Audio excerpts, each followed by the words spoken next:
This hearing on protecting kids on social media. I want to thank the ranking member, Senator Blackburn, who has been a very, very close partner in this work, as well as Chairman Cantwell and Ranking Member Wicker for their support. We're joined by Senator Thune and Senator Amy Klobuchar and Senator Ed Markey. They've all been extraordinary leaders in this effort. And today, I should note, is the first time that TikTok and Snap have appeared before Congress. I appreciate you and YouTube for your testimony this morning. It means a lot. Our hearing with the Facebook whistleblower, Frances Haugen, was a searing indictment, along with her documents, of a powerful, gigantic corporation that puts profits ahead of people, especially our children. There has been a definite and deafening drumbeat of continuing disclosures about Facebook. They have deepened America's concerns and outrage and have led to increasing calls for accountability. And there will be accountability. This time is different. Accountability to parents and the public, accountability to Congress, accountability to investors and shareholders, and accountability to the Securities and Exchange Commission and other federal agencies, because there is ample, credible evidence to start an investigation there. But today we are concerned about continuing to educate the American public and ourselves about how we can face this crisis. What we learned from Ms. Haugen's disclosures and reporting since then is absolutely repugnant and abhorrent about Instagram's algorithms creating a perfect storm, in the words of one of Facebook's own researchers. As that person said, it exacerbates downward spirals, harmful to teens, it fuels hate and violence, it prioritizes profits over the people that it hurts. In effect, the algorithms push emotional and provocative content, toxic content that amplifies depression, anger, hate, anxiety, because those emotions attract and hook kids and others to their platforms. In effect, the more content and more extreme versions of it are pushed to children who express an interest in online bullying, eating disorders, self-harm, even suicide. And that's why we now have a drumbeat of demands for accountability, along with the drumbeats of disclosure. But we're hearing the same stories and reports of the same harms about the tech platforms that are represented here today.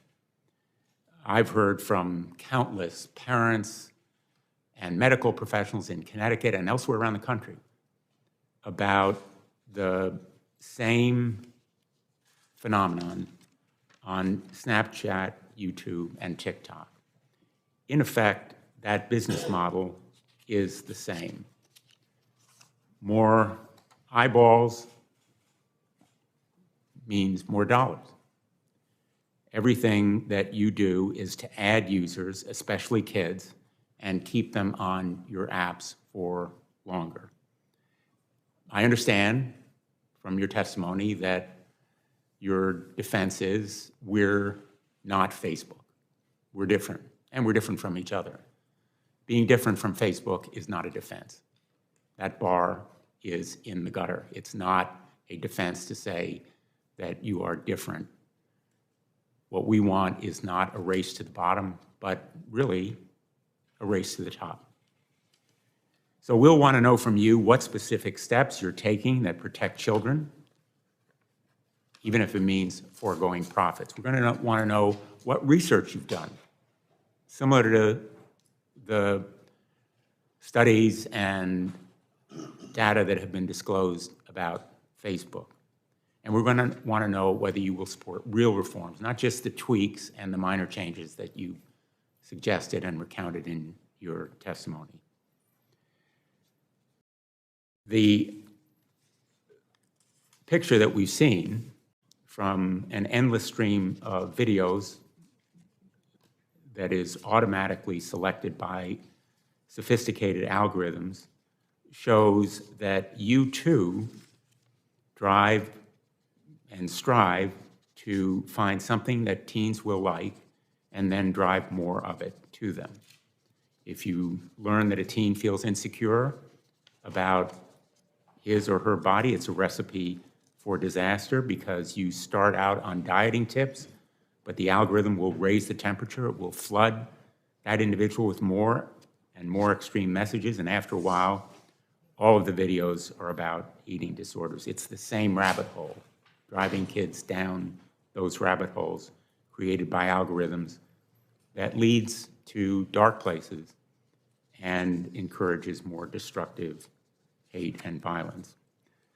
We've done some listening. I heard from Nora in Westport, who allowed her 11-year-old daughter, Avery, on TikTok because she thought it was just girls dancing. Avery wanted to exercise more with the shutdown of school and sports, so like most people, she went online. Nora told me about the rabbit hole that TikTok and YouTube's algorithms pulled her daughter into. She began to see ever more extreme videos about weight loss. Avery started exercising compulsively and ate only one meal a day. Her body weight dropped dangerously low, and she was diagnosed with anorexia. Avery is now luckily in treatment, but the financial cost of care is an extreme burden, and her education has suffered. We heard from parents who had the same experience. So we not only listened, but we checked ourselves. On YouTube, my office created an account as a teenager. Like Avery, we watched a few videos about extreme dieting and eating disorders. They were easy to find. YouTube's recommendation algorithm began to promote extreme dieting and eating disorder videos each time we opened the app.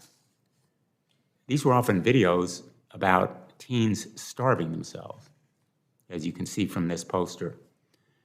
The red is eating disorder-related content. The green is all the other videos. One is before and the other is after the algorithm kicked in. You can see the difference. We also received these recommendations each time we watched other videos. It's mostly eating disorder content.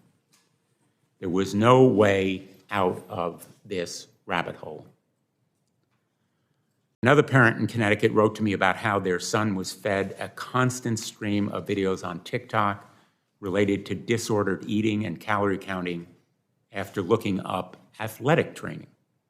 As scientific research has shown, eating disorders and body comparison also significantly affect young men on social media. Young men often feel compelled to bulk up, to look a certain way.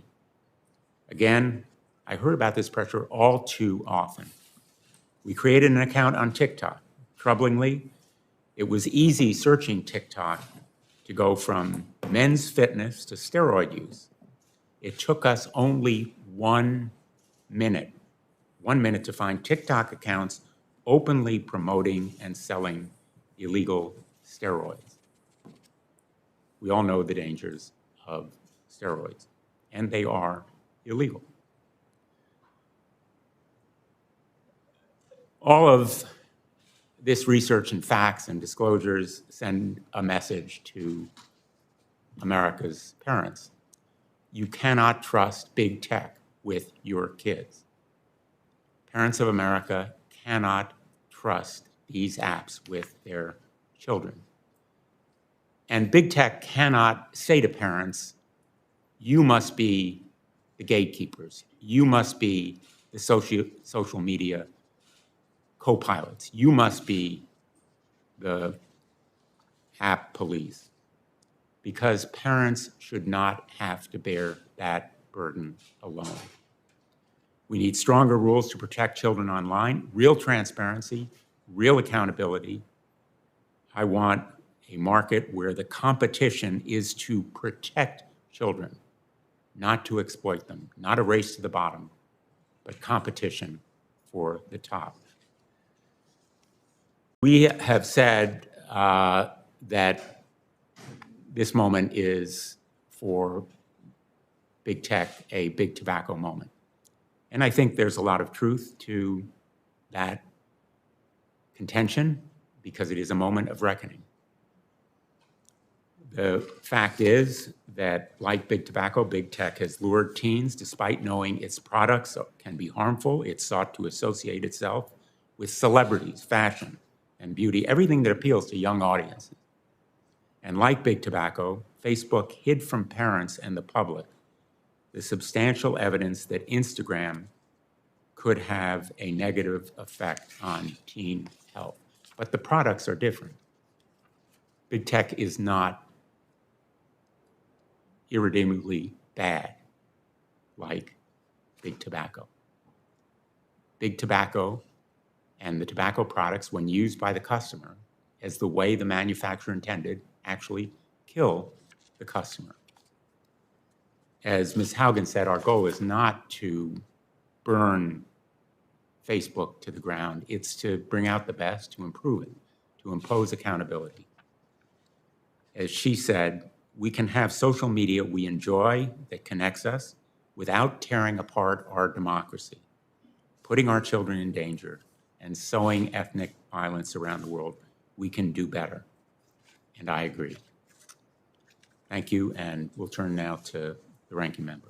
Thank you, Mr. Chairman, and thank you to our witnesses for being here today. We do appreciate this. And Mr. Chairman, I thank your staff for the good work that they have done working to facilitate these hearings on holding big tech accountable. We appreciate that. And today's conversation is something that is much needed, and it is long overdue. For too long, we have allowed platforms to promote and glorify dangerous content for its kid and teen users. In the weeks leading up to this hearing, I've heard from parents, from teachers, from mental health professionals who are all wondering the same thing. How long are we going to let this continue? And what will it take for platforms to finally crack down on the viral challenges, the illicit drugs, the eating disorder content, and the child sexual abuse material? We find this on your platforms. And teachers and parents and mental health physicians cannot figure out why you allow this to happen. It seems like every day that I hear stories about kids and teens who are suffering after interacting with TikTok, YouTube, and Snapchat. Kids as young as 9 have died doing viral challenges on TikTok. And we've seen teen girls lured into inappropriate sexual relationships with predators on Snapchat. Your parents, how can you allow this? How can you allow this? I've learned about kids and teens who commit suicide due to bullying that they've suffered on these sites and the platform's refusal to work with law enforcement and families to stop the harassment when asked.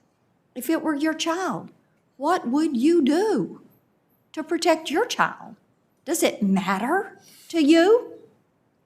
My staff has viewed abusive content featuring minors and videos of people slitting their wrist on YouTube.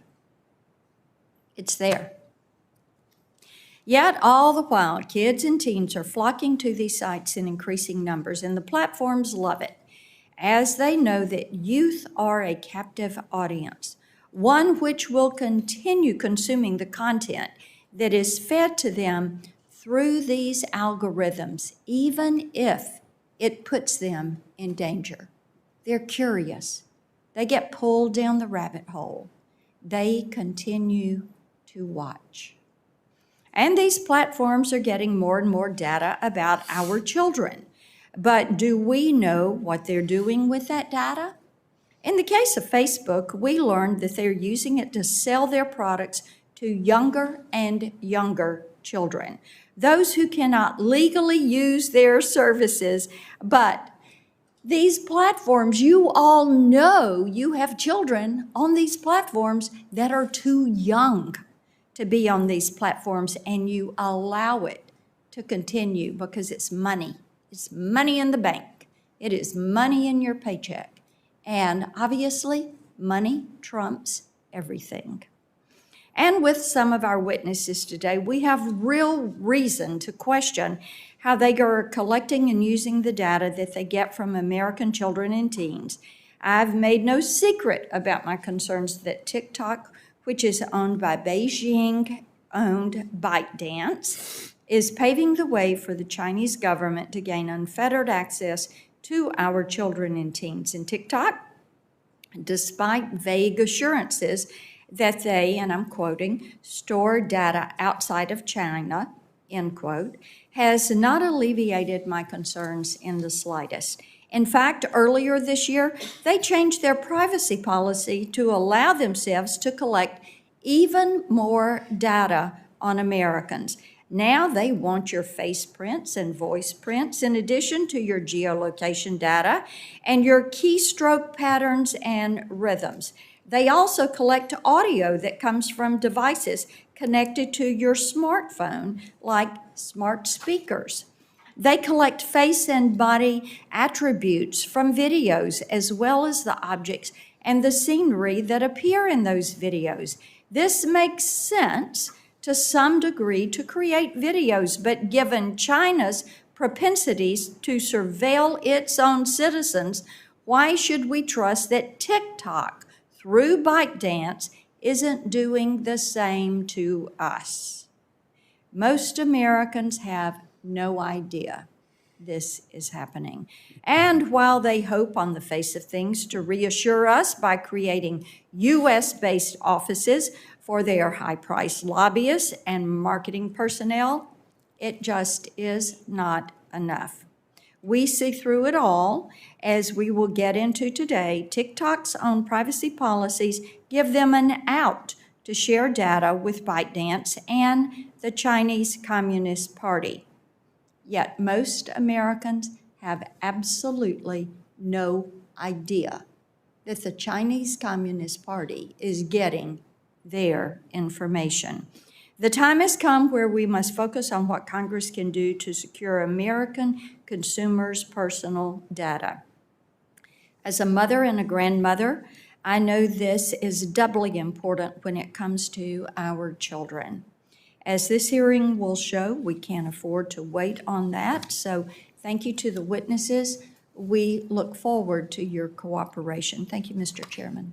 Thanks, Senator Blackburn. We have with us this morning Ms. Jennifer Stout, Vice President of Global Public Policy at Snapchat.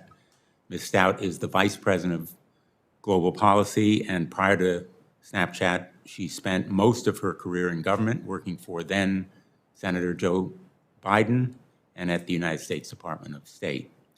Mr. Michael Beckerman is Vice President and Head of Public Policy at Americas at TikTok.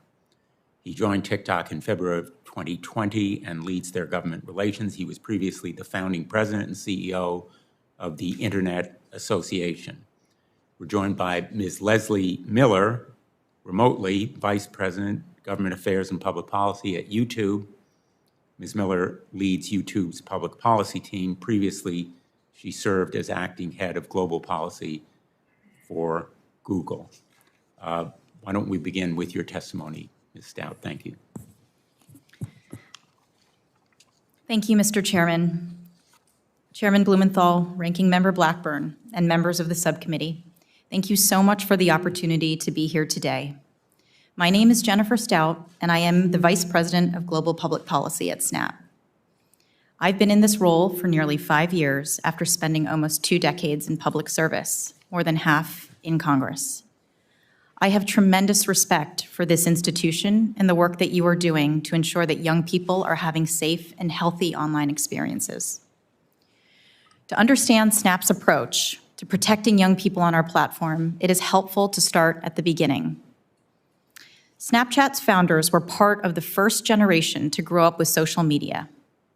Like many of their peers, they saw that while social media was capable of making a positive impact, it also had certain features that troubled them. These platforms encouraged people to broadcast their thoughts permanently.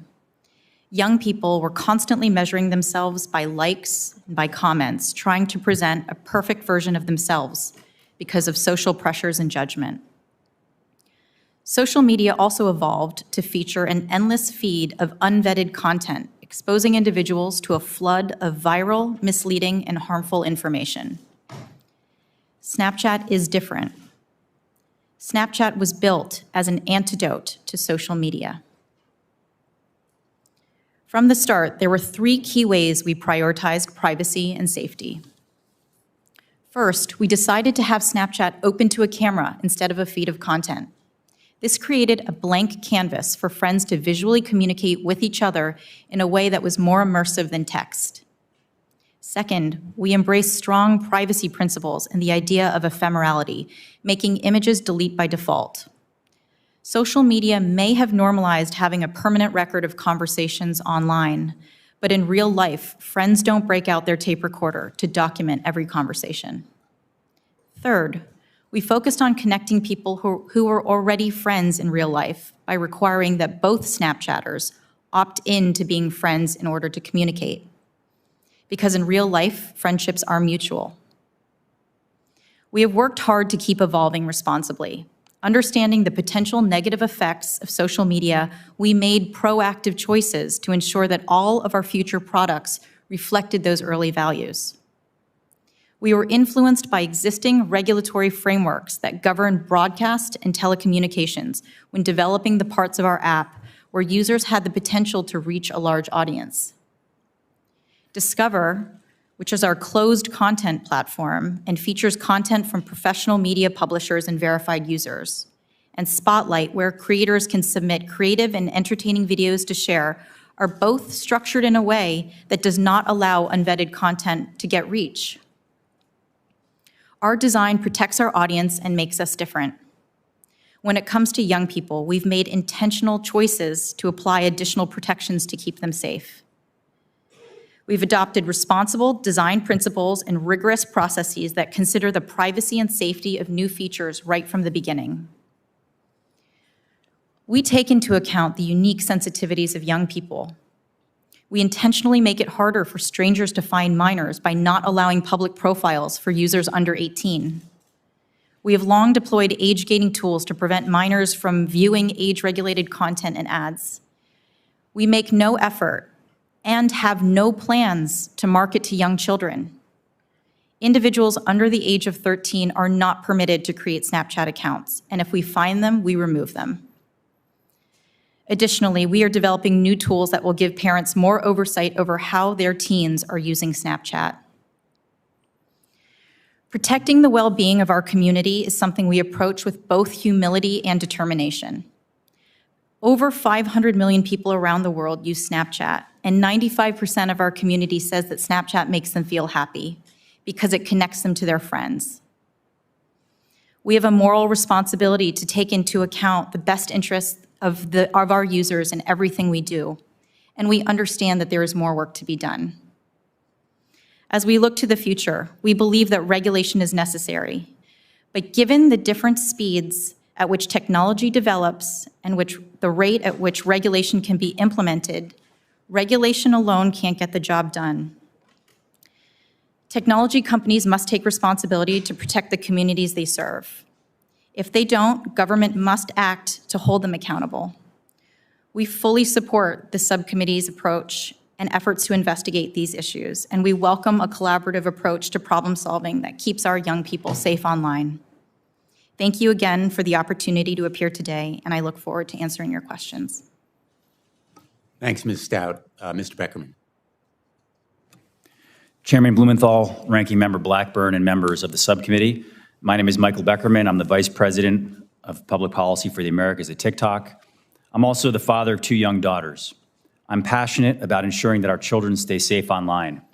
I joined TikTok after nearly a decade representing the internet industry at large because I saw an opportunity to help TikTok responsibly grow from a young startup to a trusted entertainment platform. TikTok is not a social network based on followers or a social graph. It's not an app that people check to see what their friends are doing. You watch TikToks, you create on TikTok. The passion and creativity and diversity of our community has fueled new cultural trends, chart-topping artists, and businesses across the country. It has been a bright spot for American families who create videos together. And I've heard from countless friends and family, and even members of the Senate and your staff, about how joyful and fun and entertaining and authentic TikTok content truly is. And I'm proud of the hard work that our safety teams do every single day to safeguard our community, and that our leadership makes safety and wellness a priority, particularly to protect teens on the platform. Being open and humble is important to the way we operate at TikTok. In the context of the hearing today, that means we seek out feedback from experts and stakeholders to constantly improve. When we find areas or find flaws where we can do better, we hold ourselves accountable and we find solutions. Turning a blind eye to areas where we can improve is not part of our company's DNA. But most importantly, we strive to do the right thing, protecting people on the platform. When it comes to protecting minors, we work to create age-appropriate experiences for teens throughout their development. We have proactively built privacy and safety protections with this in mind. For example, people under 16 have their accounts set to private automatically. They can't host live streams, and they can't send direct messages on our platform. And we don't allow anyone to send off-platform videos, images, or links via direct messaging. These are perhaps underappreciated product choices that go a long way to protect teens. And we made these decisions, which are counter to industry norms or our own short-term growth interests, because we're committed to do what's right in building for the long term. We support parents in their important role to protect teens. That's why we've built parental controls called family pairing that empower a parent to link their TikTok account in a simple way from their own device as the parent to their teenager's account to enable a range of privacy and safety controls. And I encourage all the parents that are listening to the hearing today to take an active role in your teen's phone and app use. And if they're on TikTok, please check out family pairing. Visit our youth portal, read through our Guardian's Guide that's on our Safety Center. Our tools for parents are industry-leading, innovative, but we're always looking to add and improve. It's important to know that our work is not done in a vacuum. It's critical for platforms, experts, and governments to collaborate on solutions that protect the safety and well-being of teens. That's why we partner with Common Sense Networks, who helps us ensure that we provide age-appropriate content in our under 13 app experience. We also work closely with the National Center for Missing and Exploited Children, the National Parent-Teacher Association, the Digital Wellness Lab at Boston Children's Hospital, and our U.S. Content Advisory Council. TikTok has made tremendous strides to promote the safety and well-being of teens, but we also acknowledge and we are transparent about the room that we have to grow and improve. For example, we're investing in new ways for our community to enjoy content based on age appropriateness or family comfort. And we're developing more features that empower people to shape and customize their experience in the app. But there is no finish line when it comes to protecting children and teens. The challenges are complex, but we are determined to work hard and keep the platform safe and create age-appropriate experiences. We do know trust must be earned, and we're seeking to earn trust through a higher level of action, transparency, and accountability, as well as the humility to learn and improve. Thank you for your leadership on these important issues. I look forward to answering the questions of the committee. Thanks, Mr. Beckerman. Ms. Miller, I hope you're with us. Please proceed.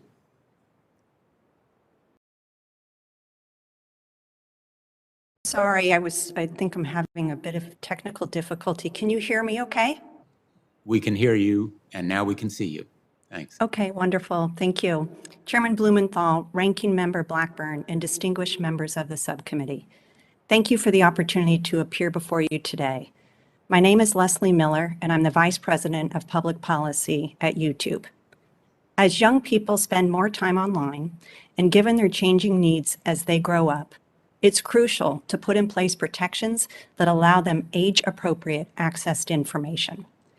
We do this by investing in the partnerships, technologies, and policies that create safer environments that allow children to express their imagination and curiosity and empower families to create the right experiences for their children. Our internal teams include experts who come from child development, child psychology, and children's media backgrounds. They work closely with the product teams to ensure that product design reflects an understanding of children's unique needs and abilities and how they evolve over time. The advice from trusted experts informs our ongoing improvements for YouTube Kids and our child safety policies. Our child safety specific policies, which I describe in greater detail in my submitted testimony, prohibit content that exploits or endangers minors on YouTube. Using a combination of machine learning and human reviewers across the globe, we commit significant time and resources to removing this harmful content as quickly as possible. Between April and June of this year, we removed nearly 1.8 million videos for violations of our child safety policies, of which about 85% were removed before they had 10 views. We are constantly working to improve our safeguards.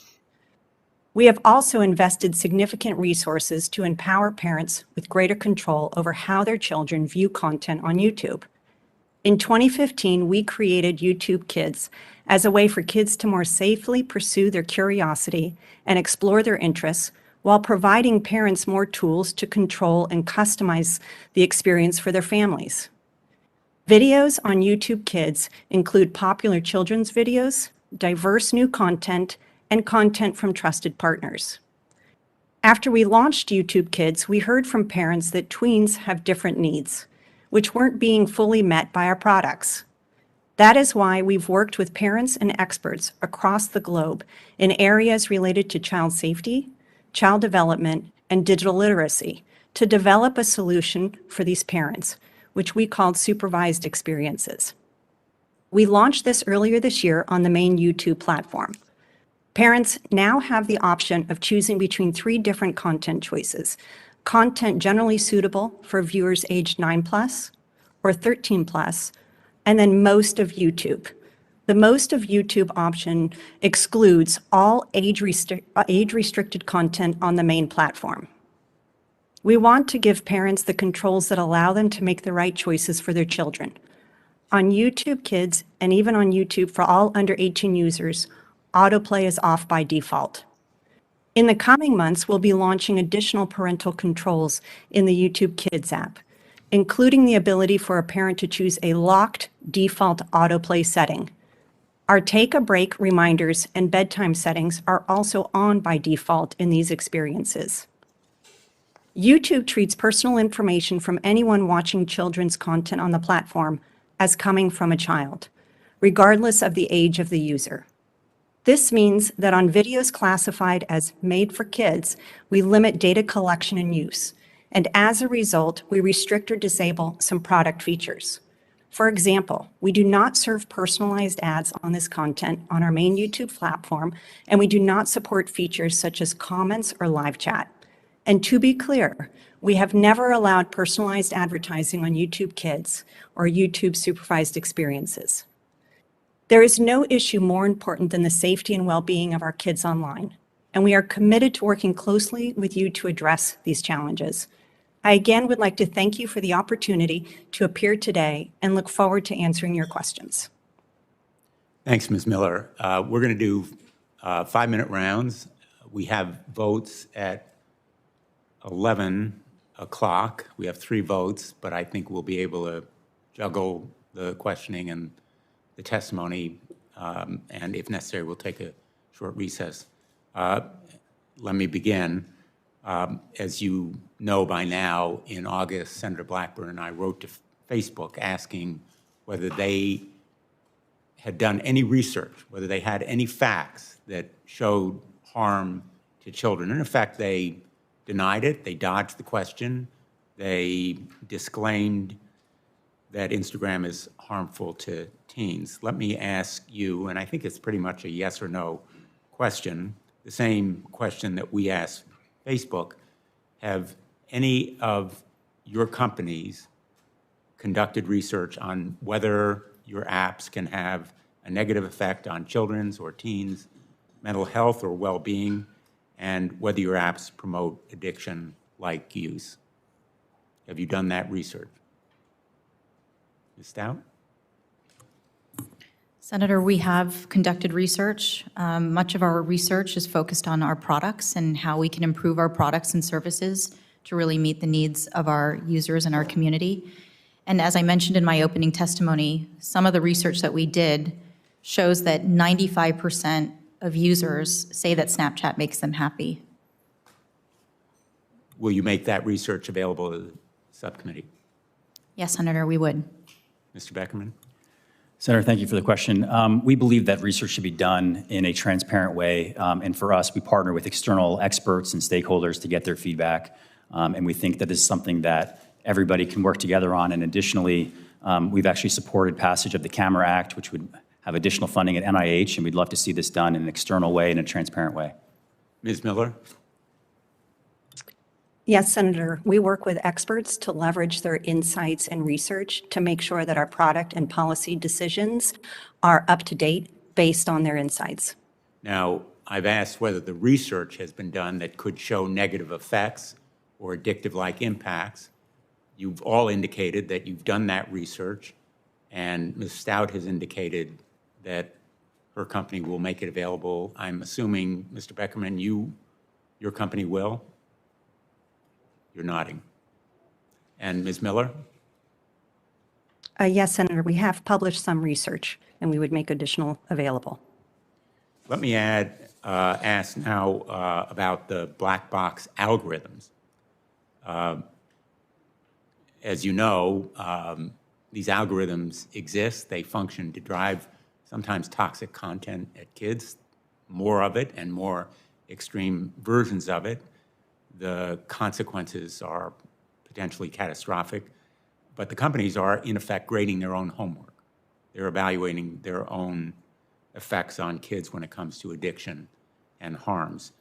Let me ask you a similar question. Do you provide external independent researchers with access to your algorithms, data sets, and data privacy practices? In other words, if an academic researcher comes to you on child psychology and wants to determine whether one of your products causes teen mental health issues or addiction, could they get access to raw data from you without interference? Ms. Stout?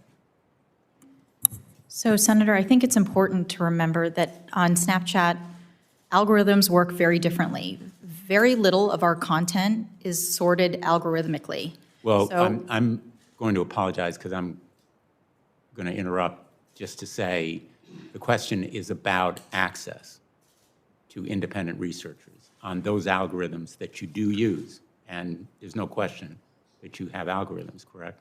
Correct, Senator. We do have algorithms, but they just operate very differently. To your question on whether we've had any requests for outside researchers or mental health specialists to come and access that, to my knowledge, we have not, Senator. But you would provide access to them. Yes, I think it's important to understand that algorithms for us just operate differently. So it's to compare them against different platforms, just would mean very different things. That's one of the facts that an independent or external researcher would verify, whether Indeed. they are different and how they're different if they are.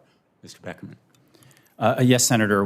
We believe that transparency for the algorithm is incredibly important. We were one of the first companies to publish publicly a deep dive in how our algorithm works. We've also opened transparency and accountability centers where you invite outside experts and invite you, Senator, and your staff to come in and see exactly how the algorithm works. Additionally, it's important to give additional choice to people. And in your feed, for example, on TikTok, if you're not interested, you can indicate that, and we're adding additional tools to give choice and transparency to individuals as they're using TikTok. So external access, okay. Yes, sir. Ms. Miller. Senator, we're very transparent as it relates to the way in which our machine learning works. For example, we have our quarterly transparency report that summarizes the videos and channels that we removed based on violating our community guidelines.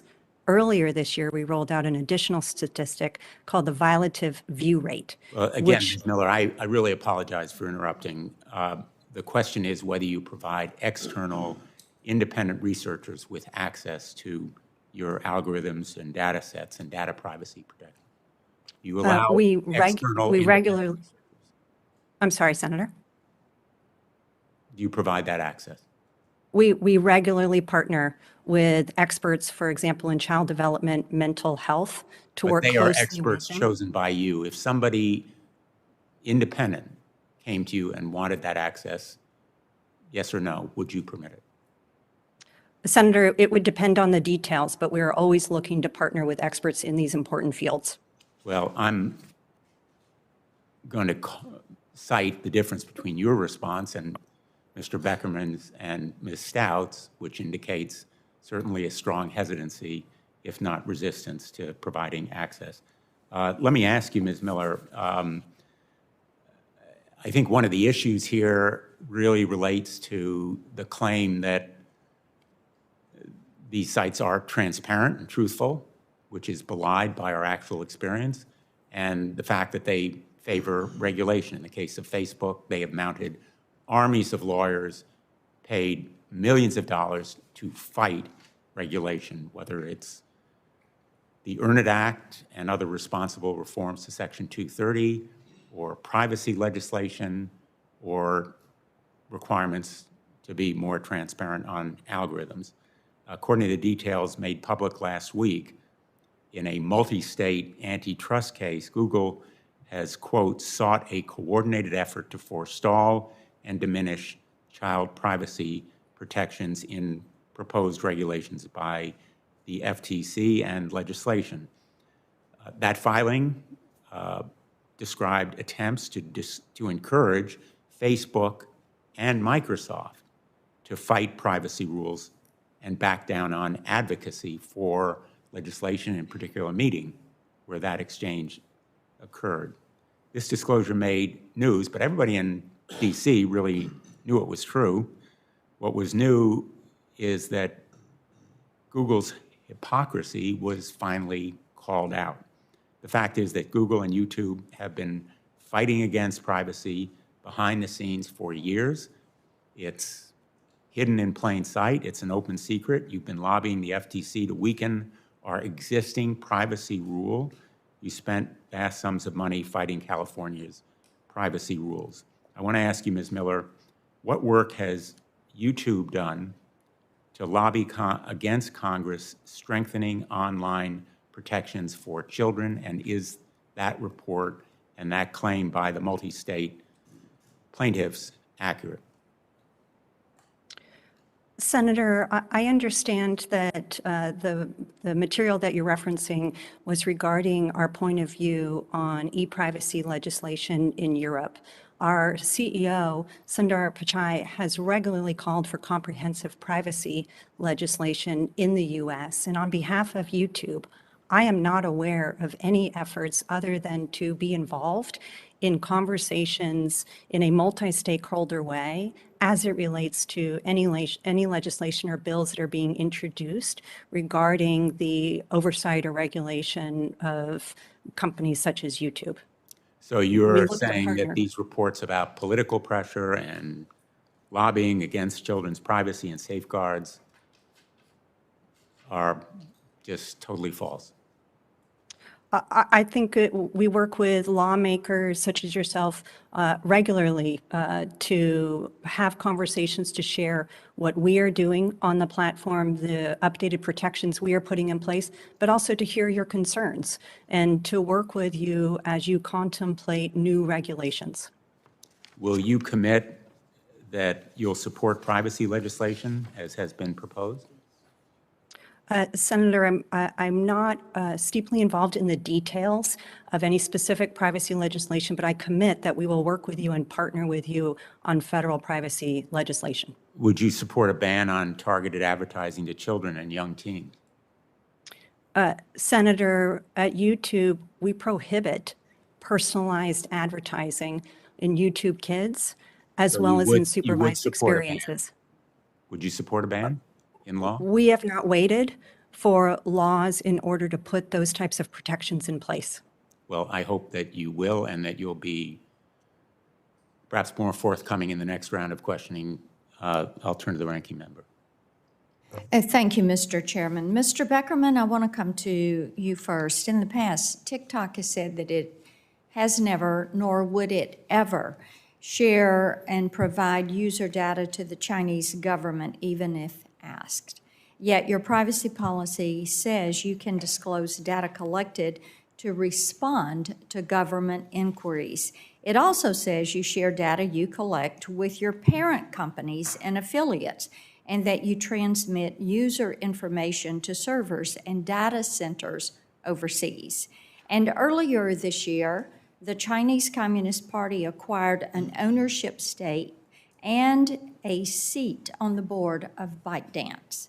So does TikTok share user data with its parent company, ByteDance?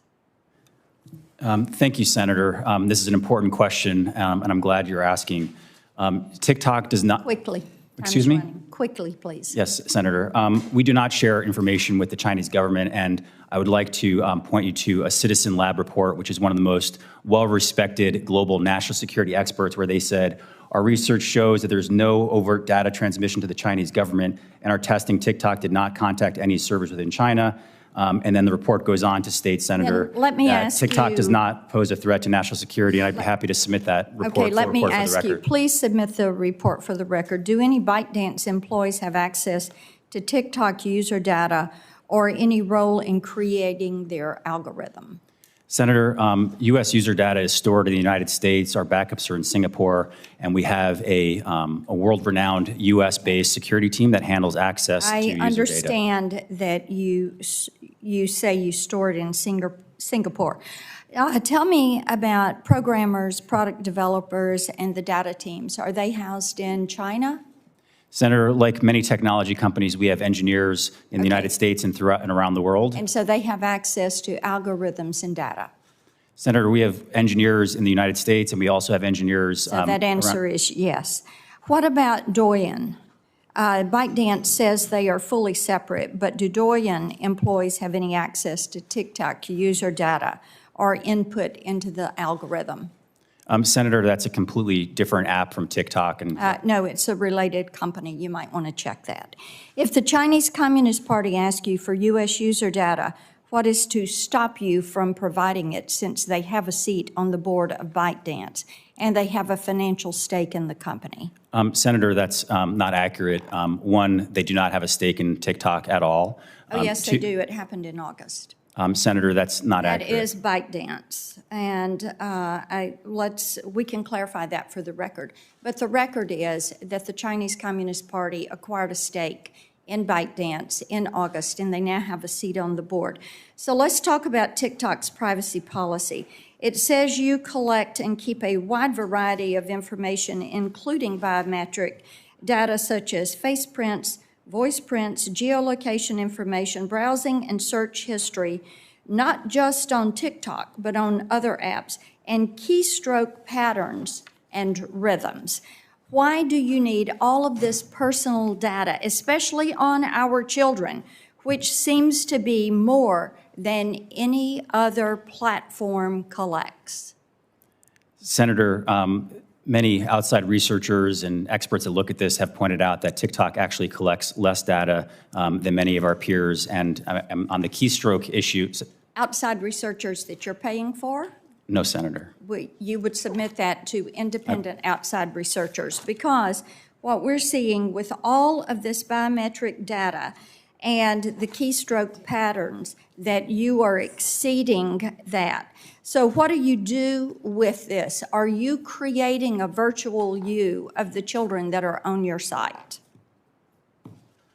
Senator, I don't know what you mean by virtual you. Well, a virtual you is you and your presence online. It's like a virtual dossier. I'm sure you understand that term. And what do you need with all of this information? Do you track children's viewing patterns? Are you building a replication of where they go, their search history, their voice, their biometrics? And why does TikTok and ByteDance and Douyin need that information on our children? Senator, TikTok is an entertainment platform where people watch and enjoy and create short-form videos.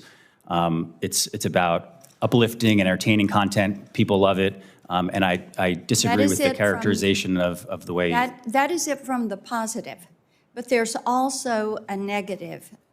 And the negative is that you are building a profile, a virtual you, of our children because of the data that you're collecting. You mentioned the family parent provision that you have. So when you have a parent that goes on that, are they opening their data to TikTok? And is TikTok following them or following and capturing their search history? See, Mr. Beckerman, when you capture all of this data and you hold all of this data, then you are invading the property, the privacy of individuals that are on your site. And that applies to you, to Ms. Stout, to Ms. Miller, because you say because you are using the platform, we can do this. But in essence, what you're doing is making our children and their data, you're making that the product because you turn around and you sell it. And then basically it becomes weaponized against their users. Mr. Chairman, I'm over time. I have several questions for Ms. Stout, Ms. Miller, and we'll do those in a second round. We'll have a second round. Senator Klobuchar. Thank you to both of you.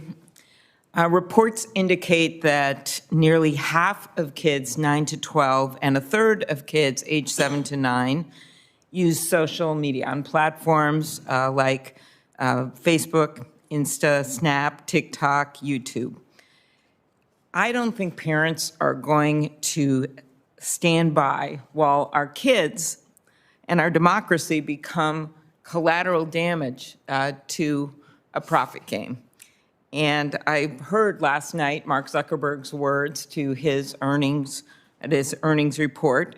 And while he may be out there acting as a victim at his $29 billion quarter earnings report meeting, the true victims, the mom in Duluth who can't get her kid off Facebook to do her homework, the dad mourning losing a child to a Snap speed filter that measured the kid at going 123 miles per hour, trying to beat the filter, or a child exposed to content glorifying eating disorders on TikTok. So I have had a case right in my state, 2 cases actually, of young people who got drugs through Snap. And I wanted to first start out with that with you, Ms. Stout.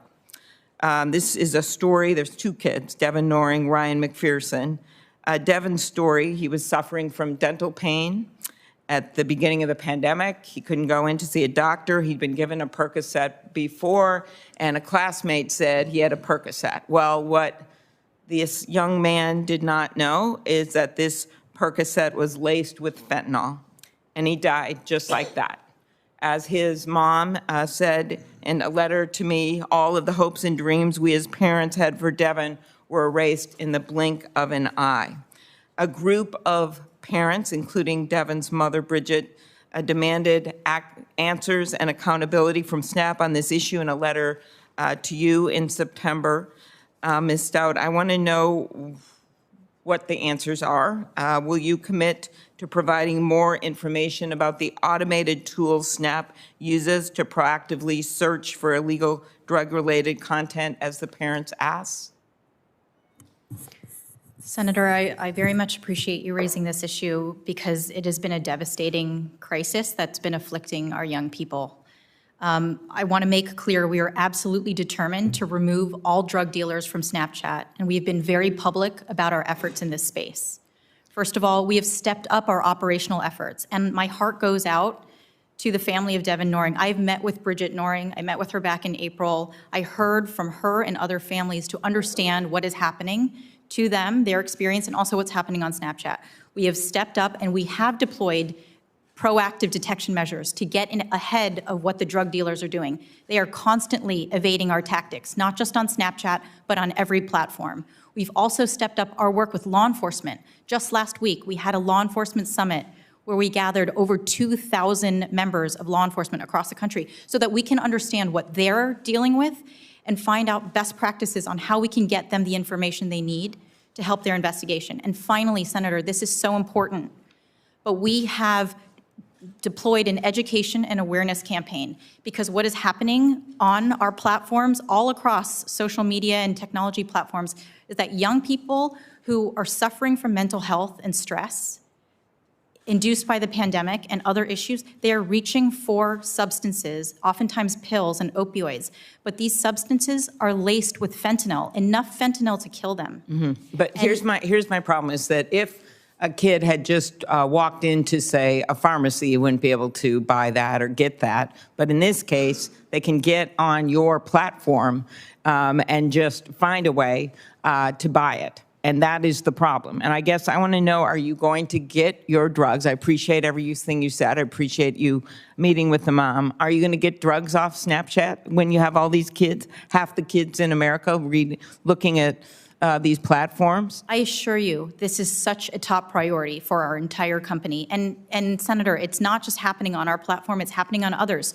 So therefore, we need to work collectively with other platforms, the other companies that are here Okay, today. that's good. To work together.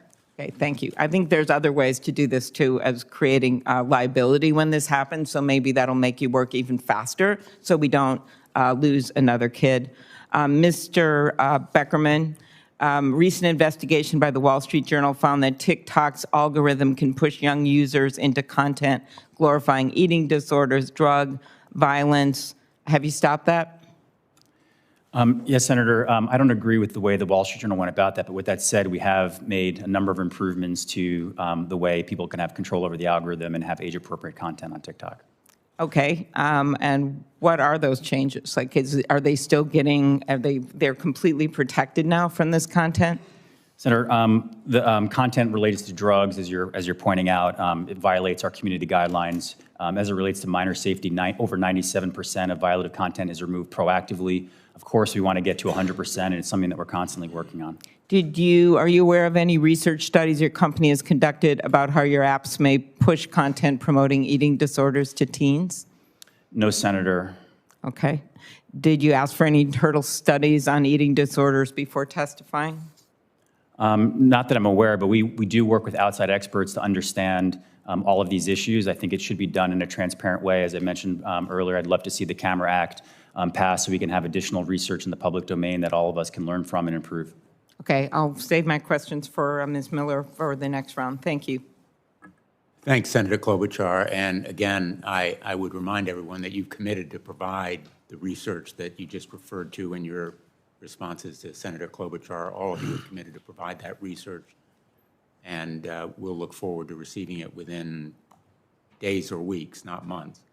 And I particularly appreciate Senator Klobuchar's reference to creating liability as a strong incentive, which would involve reform of Section 230.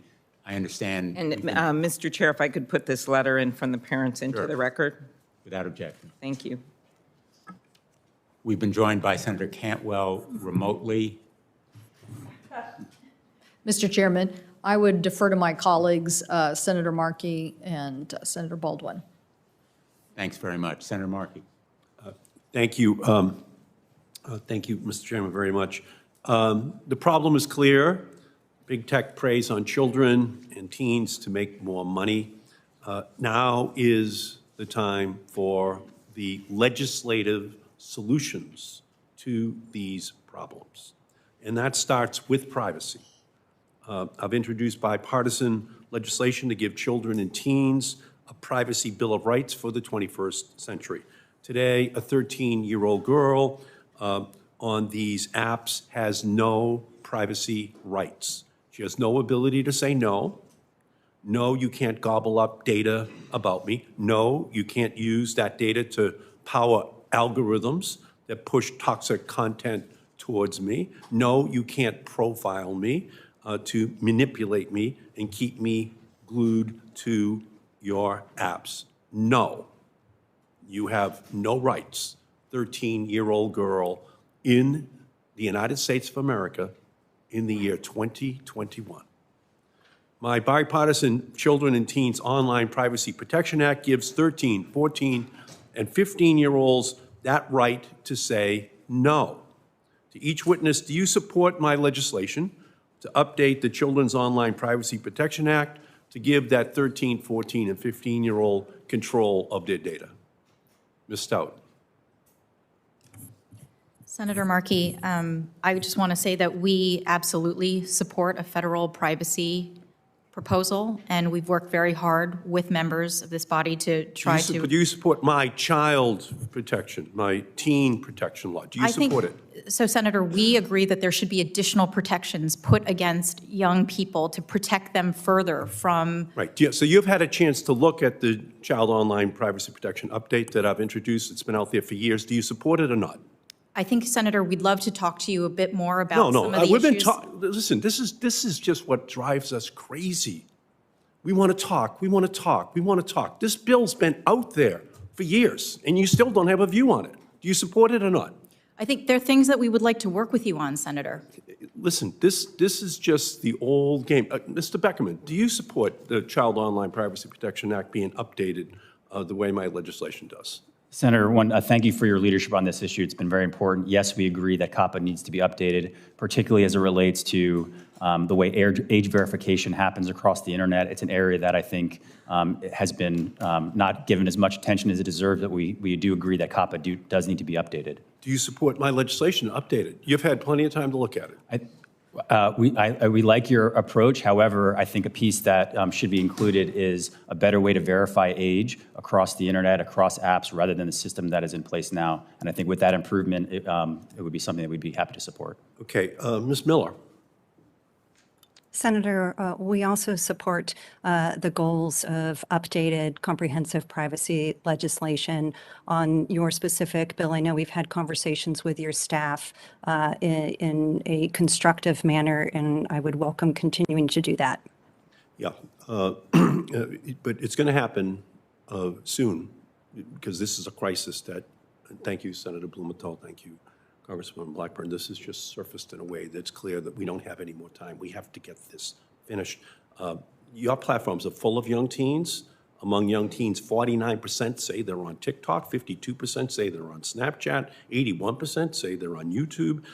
And those users, those 13-year-olds, they deserve the right to say, no, you can't track me. You all, do you agree with that, Ms. Stout? You can't track me. You do agree with that? Yes, I agree with that, Do you agree with that, Mr. Beckerman? Yes, Senator. Do you agree with that, Ms. Miller? Yes, Senator, and we have tools for all of our users to handle and control and make choices as it relates to the information that is gathered. Okay, the bill also would ban targeted ads to children, apps that should never be allowed to track a 10-year-old's browsing history and bombard him with ads based on that data. Ms. Miller, you said that YouTube Kids platform prohibits targeted ads to children. Do you agree that Congress must ban targeted ads to children? Senator, I defer to you and your peers in terms of what you would want to move forward. But again, we have not waited for laws like this. No, I'm saying to you, would you support to make sure there's a uniform banning of this practice? If you have already adopted it as a company, would you support that being the standard that we have for all platforms across the country? As you describe it, it's consistent with the approach we've already taken. And you would support it? Is that what you're saying? Senator, again, we are already doing this, and No, I'm we asking would you, would support you it support? consistent.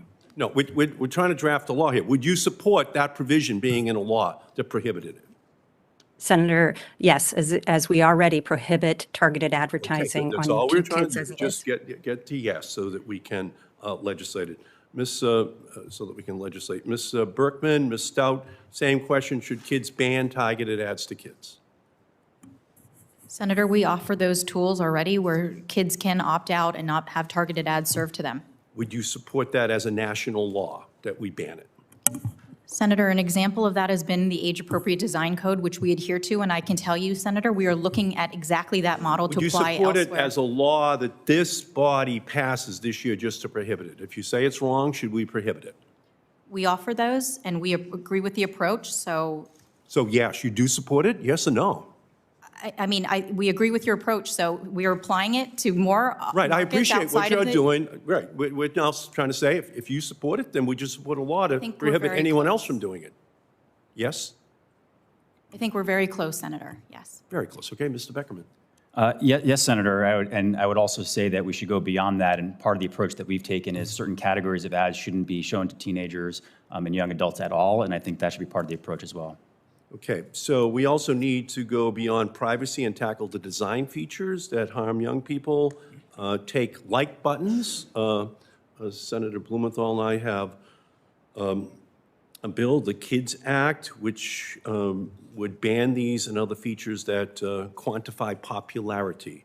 The research is clear. These features turn apps into virtual popularity contests and are linked to feelings of rejection, low self-worth, and depression.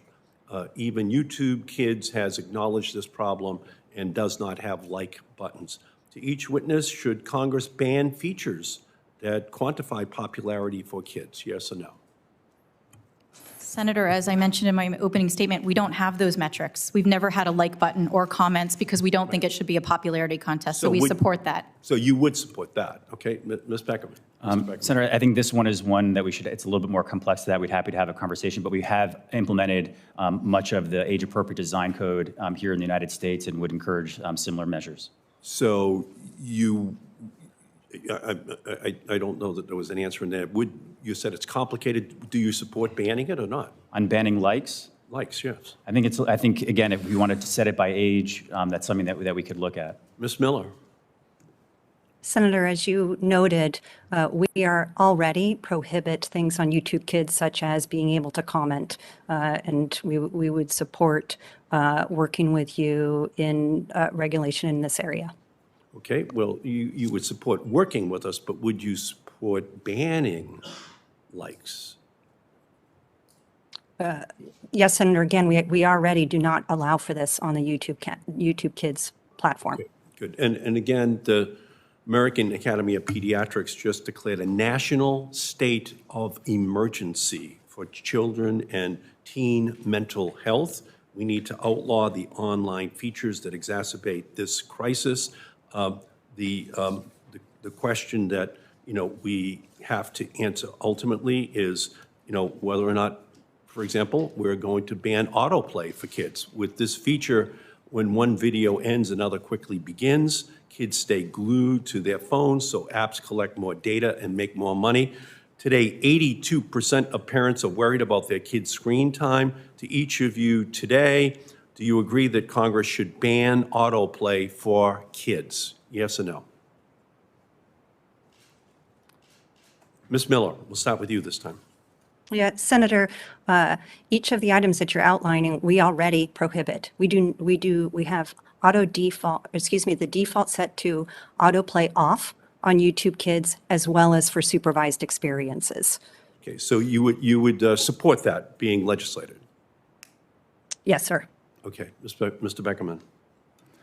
For us, Senator, we have take-a-break videos and time management tools, but as it relates to autoplay on TikTok, you have to proactively switch to the next video. So would you support that legislation passing then, which would ban autoplay?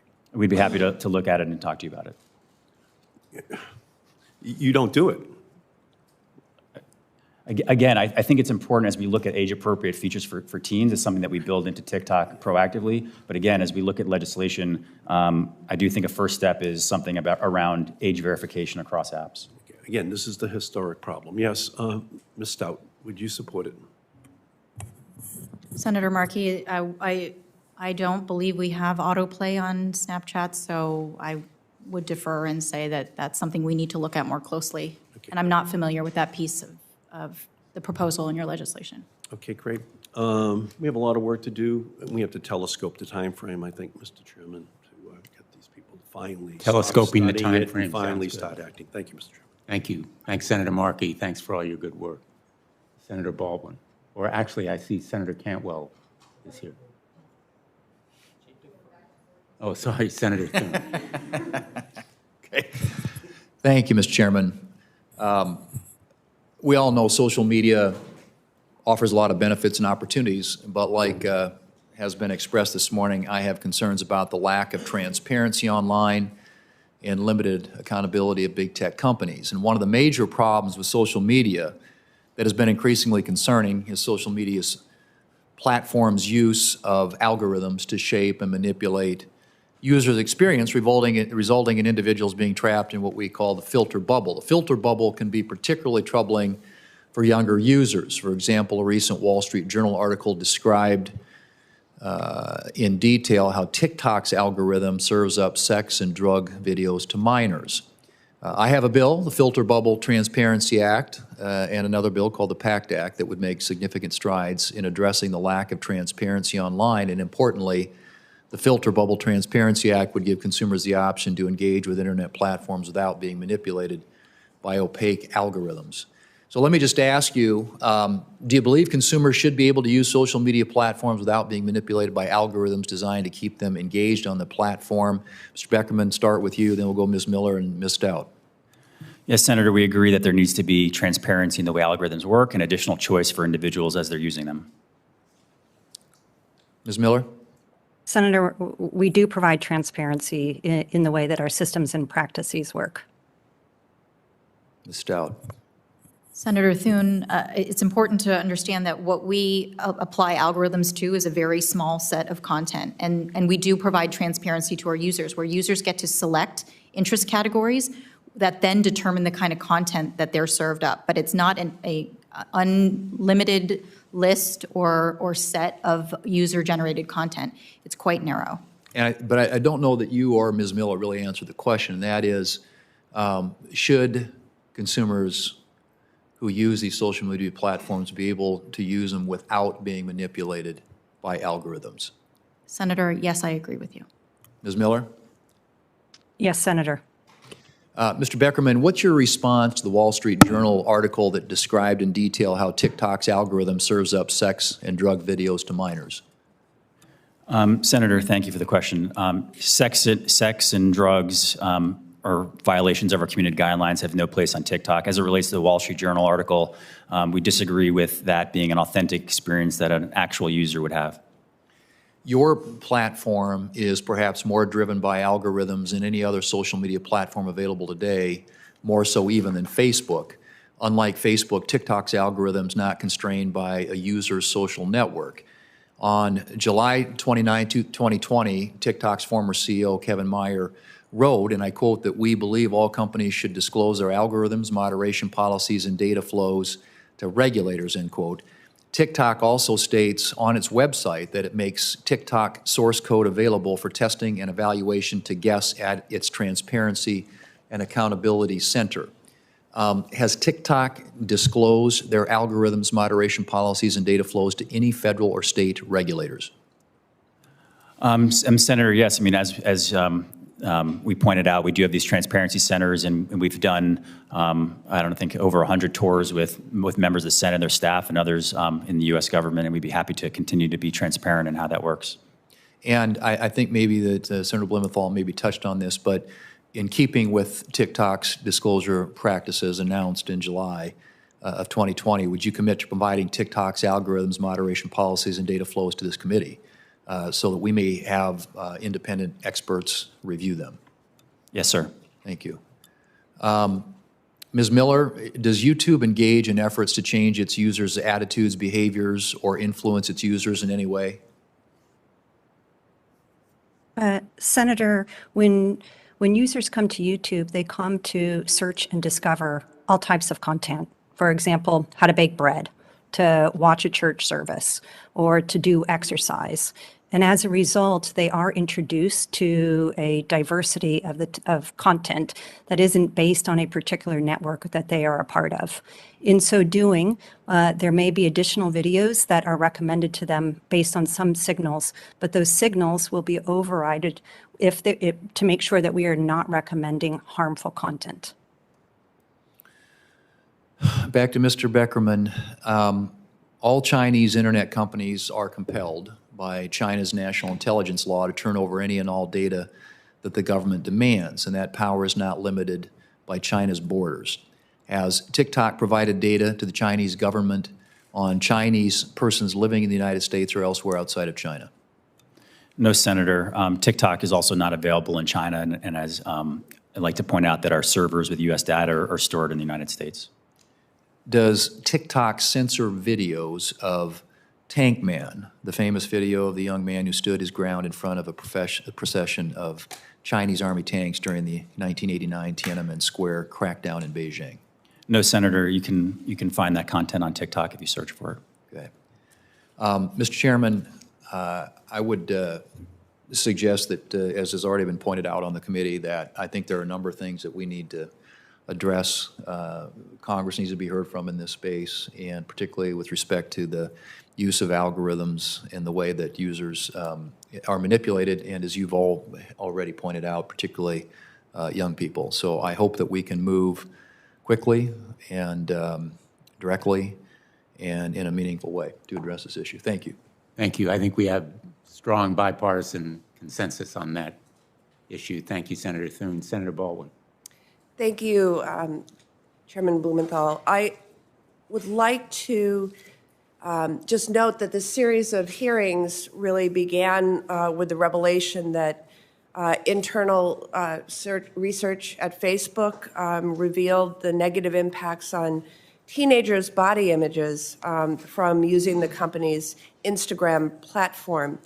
And we learned, based on research by the chairman's staff, how quickly somebody on Instagram can go from viewing content on healthy eating to being directed towards postings that focus on unhealthy practices, including glorifying eating disorders.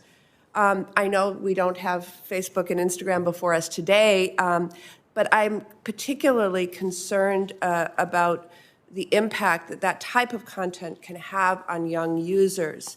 I recently joined Senators Klobuchar and Capito, with whom we sponsored the Anna Weston Act, legislation to support training and education on eating disorders, on a letter to Facebook and Instagram seeking more details about how they handle this issue. But I want to ask each of you, can you briefly outline the steps your companies are taking to remove content that promotes unhealthy body image and eating disorders and direct users to supportive resources instead?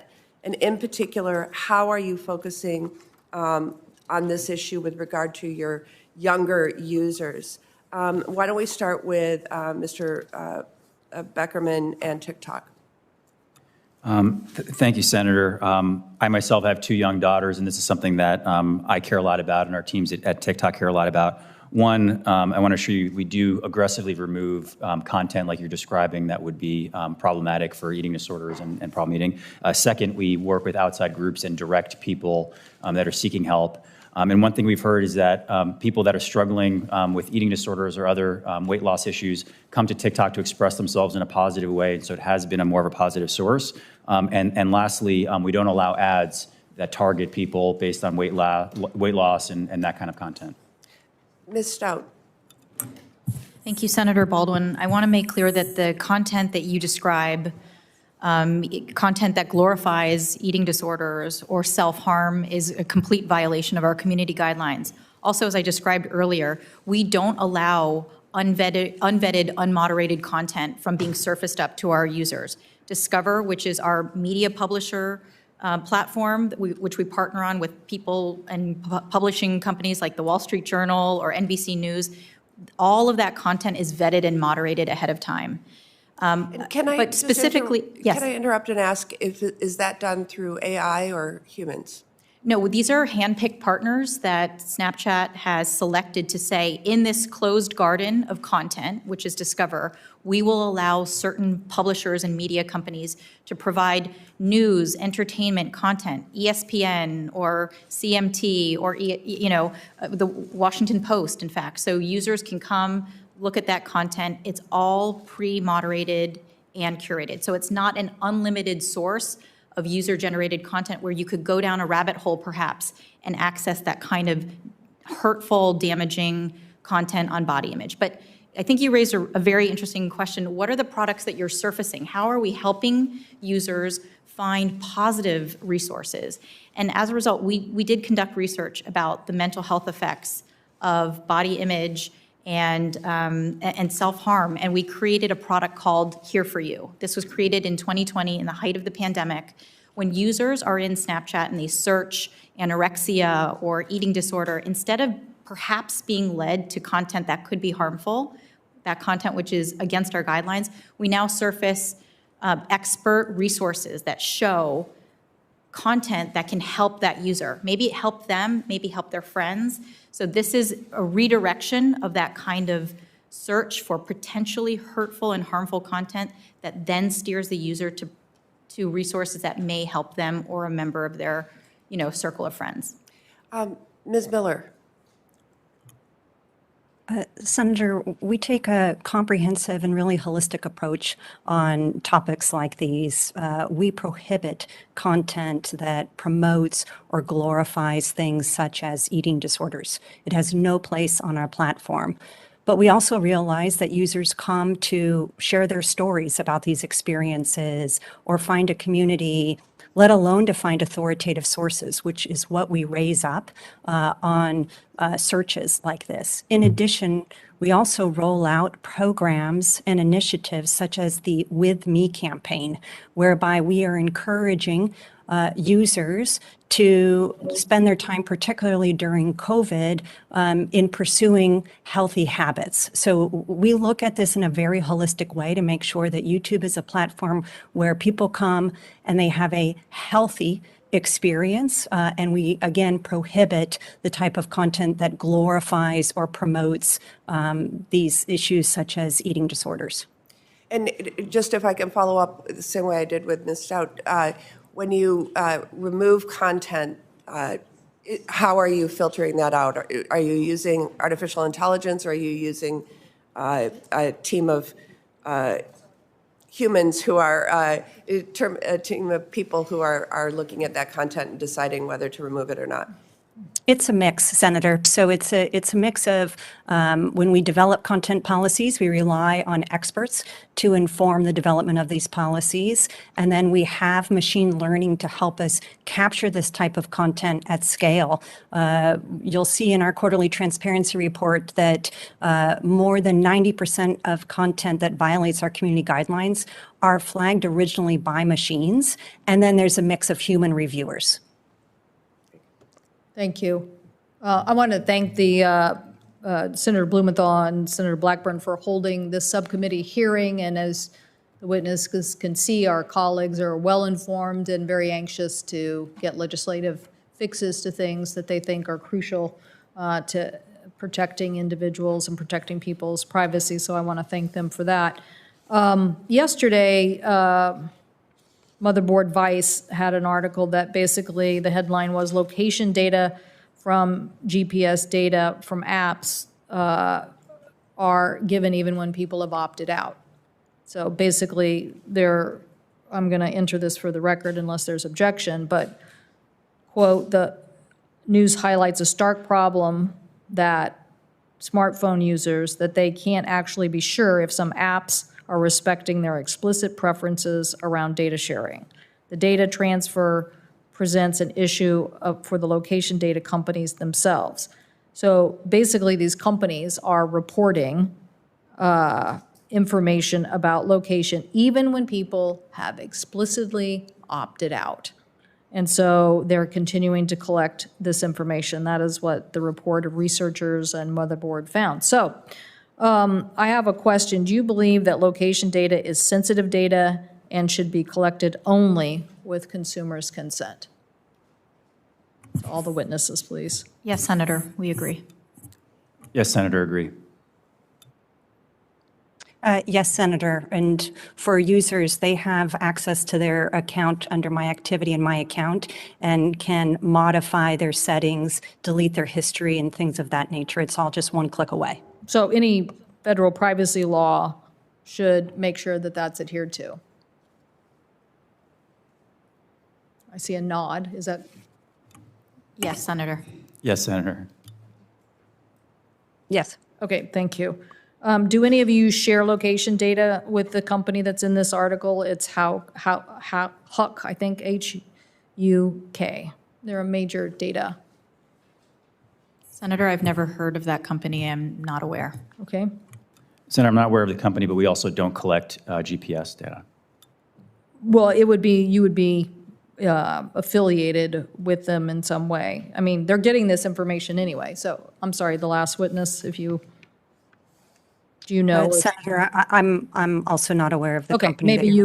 maybe you can help us for the record on this, so that we know. But this is exactly what the public is frustrated about and concerned about, particularly when harm can be done. That, they go to a website, they say to the website, I don't want my sensitive information to be shared, and then there's this conglomerate of data gathering on top of that that's not honoring those wishes as it relates to the interface with those apps. So this is, I think, exactly why we need a strong privacy law and why we should, protect consumers on this. In the Facebook hearing we had this discussion about advertising and the issue of whether advertisers knew exactly what the content was they were being advertised. Now, I get that, we're also seeing a migration of major companies like Procter & Gamble and others who are moving off of the internet because they're like, I'm done with it. I don't want my ad because it's now run by a system. I don't want my ad just appearing next to certain kinds of content. And so, but what was more startling is that there may be actual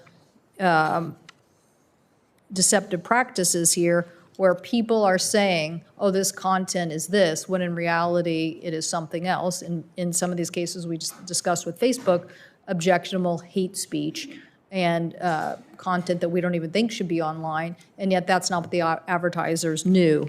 So on your websites, do advertisers know what content they're being placed next to? So Senator, I can respond to your question. Yes, our advertisers do know where their advertisements show up. And as I had mentioned, Discover, which is that closed curated garden, those advertisements appear next to publishers and verified users that we have hand-selected to allow to appear.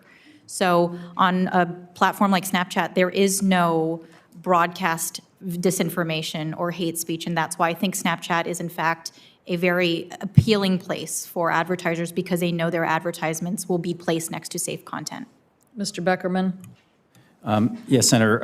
Advertisers come to TikTok in particular because our content is known for being so authentic and uplifting and fun, and we see ads that are very much like TikTok videos, which are the same themes. Ms. Miller? Senator, we have worked with our advertising partners over the years to make sure that they have trust in the fact that advertising on YouTube is safe for their brands, in the same way that we have worked significantly to make sure that users themselves have a safe experience on the platform. And the advertising associations have recognized the work that we have done in this space so that their brands are safe on the platform. Thank you. I'll probably have a follow-up on this, but Senator Lee? Thank you, Madam Chair. Ms. Miller, I'd like to start with you, if that's all right. I want to ask you a particular question regarding YouTube's app age rating. Now, Google Play has the app rating set at teen, meaning 13 and up, while the Apple Store has it rated as 17 and up. Can you tell me why this disparity exists? That is, if Apple determined that the age rating for YouTube ought to be 17 and up? Why did Google determine that its own app should be rated as teen, meaning 13 and up? Senator, I'm unfamiliar with the differences that you've just outlined, but I would be happy to follow up with you and your staff once I get more details on this. Okay. Yeah, I'd love to know about that. It is a simple question. I understand you may not be able to answer it right now if as it sounds, you don't have the information, but I would just like to know why that difference exists and whether you agree or disagree with the fact that Google has rated its own app as 13 and up, while Apple has rated it 17 and up. But I'm happy to follow up on that in writing or otherwise. Ms. Stout, I want to address a similar issue with regard to Snapchat. Now, Snapchat is rated 12 and up on Apple, and it's rated teen on the Google Play Store.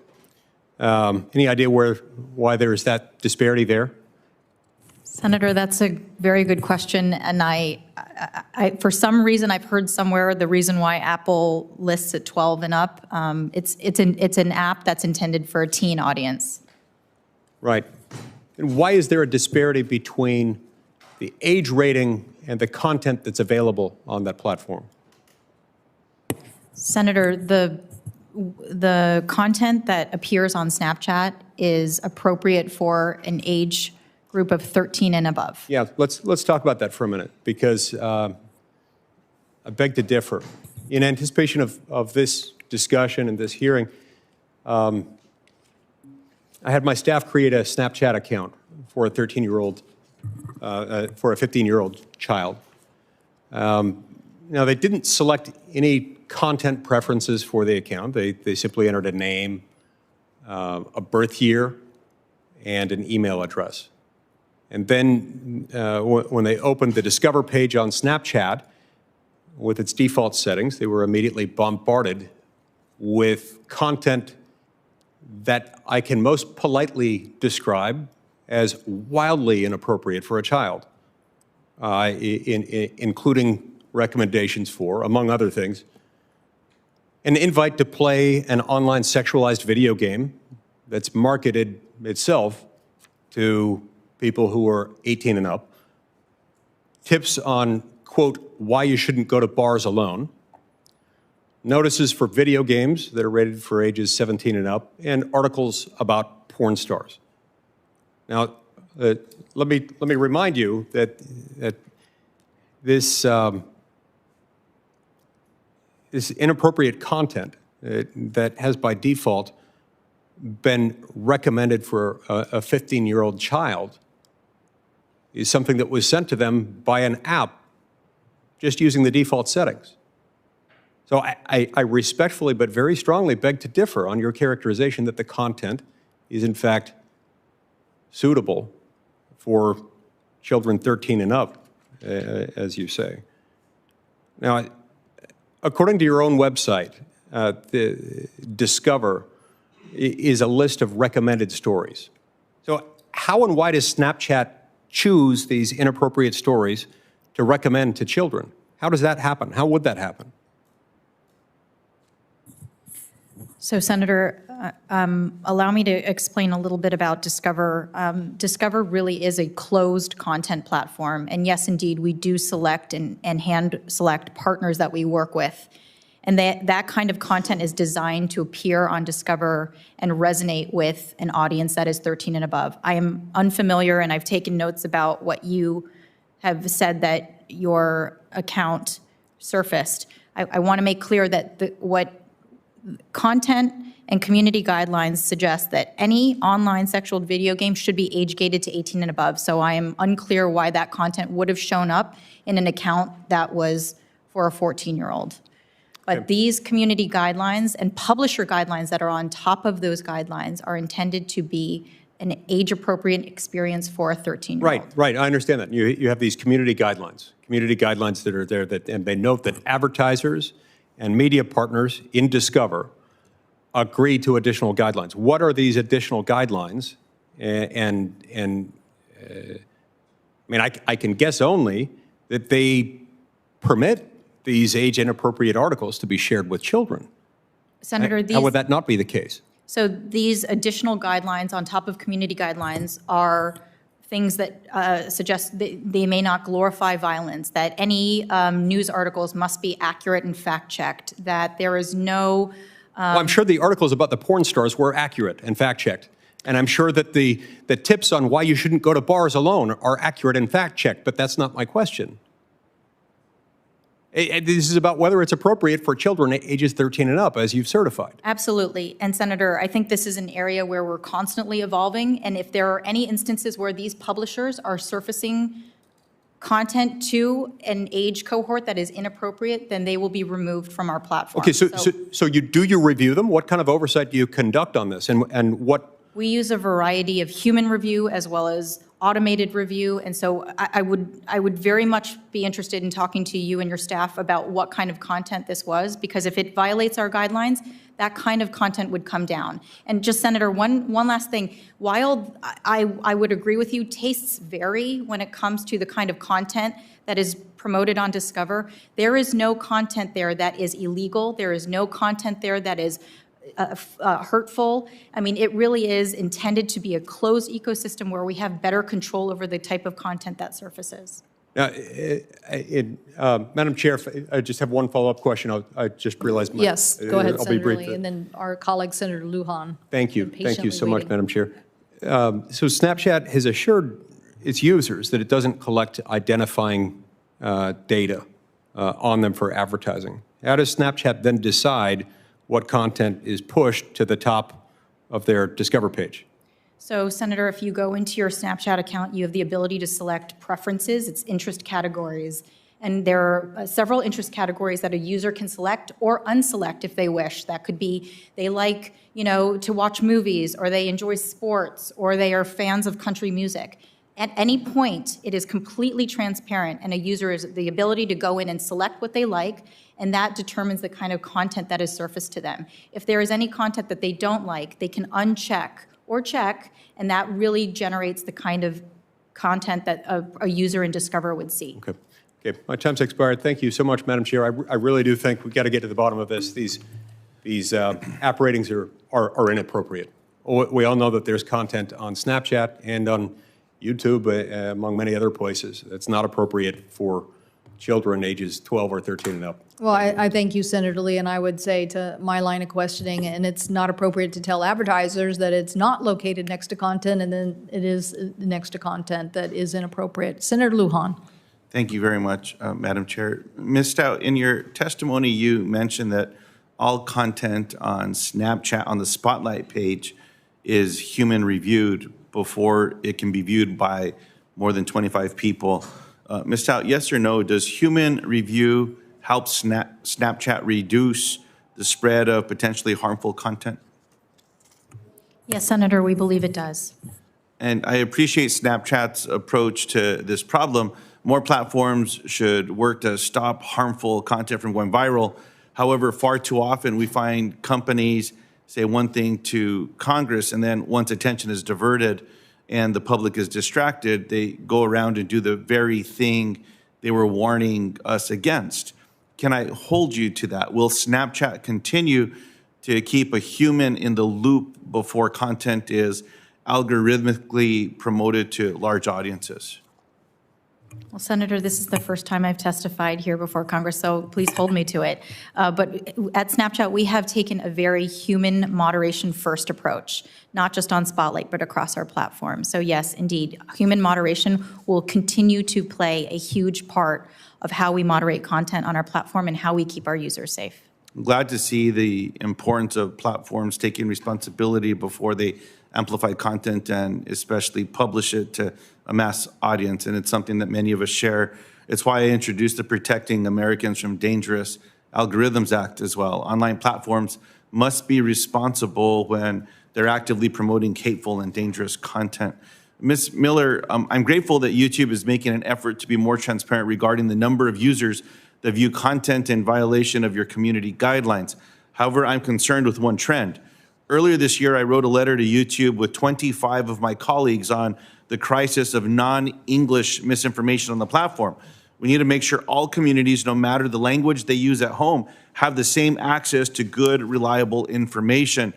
Ms. Miller, will YouTube publish its violative view rates broken down by language?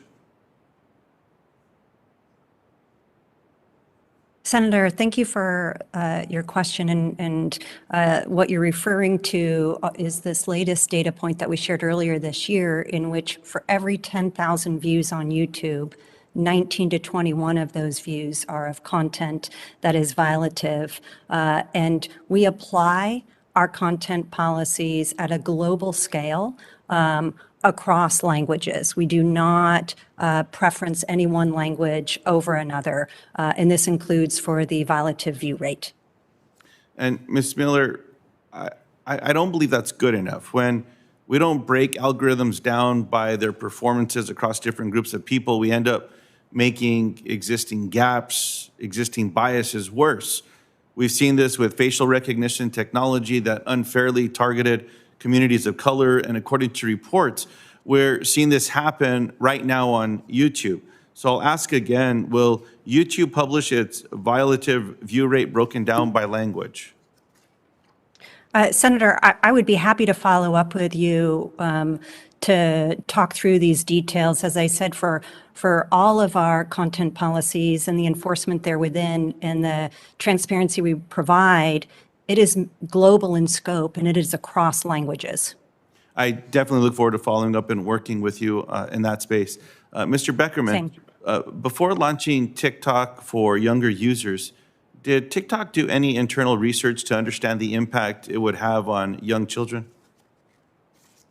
Thank you, Senator. I'm not aware, but for TikTok for younger users, the content is curated with Common Sense Networks, and it's an age-appropriate experience, but I'm not aware of any specific research.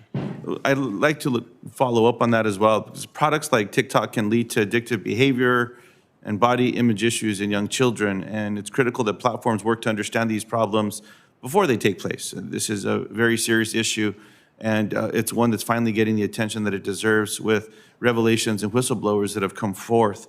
I urge you to take this opportunity to begin a transparent public evaluation of the impact your product is having on young children. And in the end, I just want to follow up on something that many of us have commented on leading up to these important hearings. And I appreciate the chair's attention to this, the ranking member. Both of them have authored legislation. Our chair and ranking member of the subcommittee have also partnered on legislative initiatives. It's critically important that we continue moving forward and that we mark up legislation and get something adopted. And I'm certainly hopeful that here in the United States, we're paying attention to what's happening in other parts of the world. Again, Europe is outpacing the United States and being responsible with legislative initiatives surrounding protecting their consumers. There's no reason we can't do that here as well. And I just want to thank Chair Cantwell for the work that she has been doing in this particular space. And I definitely look forward to working with everyone to make sure that we're able to get this done here in the United States. Thank you so much, and I yield back. Senator Lujan, so you've reintroduced that bill in the Senate, is that right? So, okay, thank you. Very much appreciate that and appreciate your leadership. So the witnesses, we're waiting the return of Senator Blumenthal so I could go and vote. If he doesn't come in the next minute or so, we'll just take a short recess because we're way past time to get over there. But I want to thank all the members who've participated thus far because we've had a very robust discussion today. You can see that this is a topic that the members of this committee feel very, very passionately about and obviously believe that there's much more that we need to be doing in this particular area. So I appreciate everybody's attendance and focus. And again, want to thank Senator Blumenthal and Senator Blackburn for their leadership in having both of these hearings. And for the larger full committee, we had planned to move forward on many of these agenda items anyway, but we're very appreciative of the subcommittee doing some of this work in having members have a chance to have very detailed interactions on these policies that we need to take action on. So very much appreciate that. So I see Senator Blumenthal has returned. Thank you so much, and I'll turn it over to you.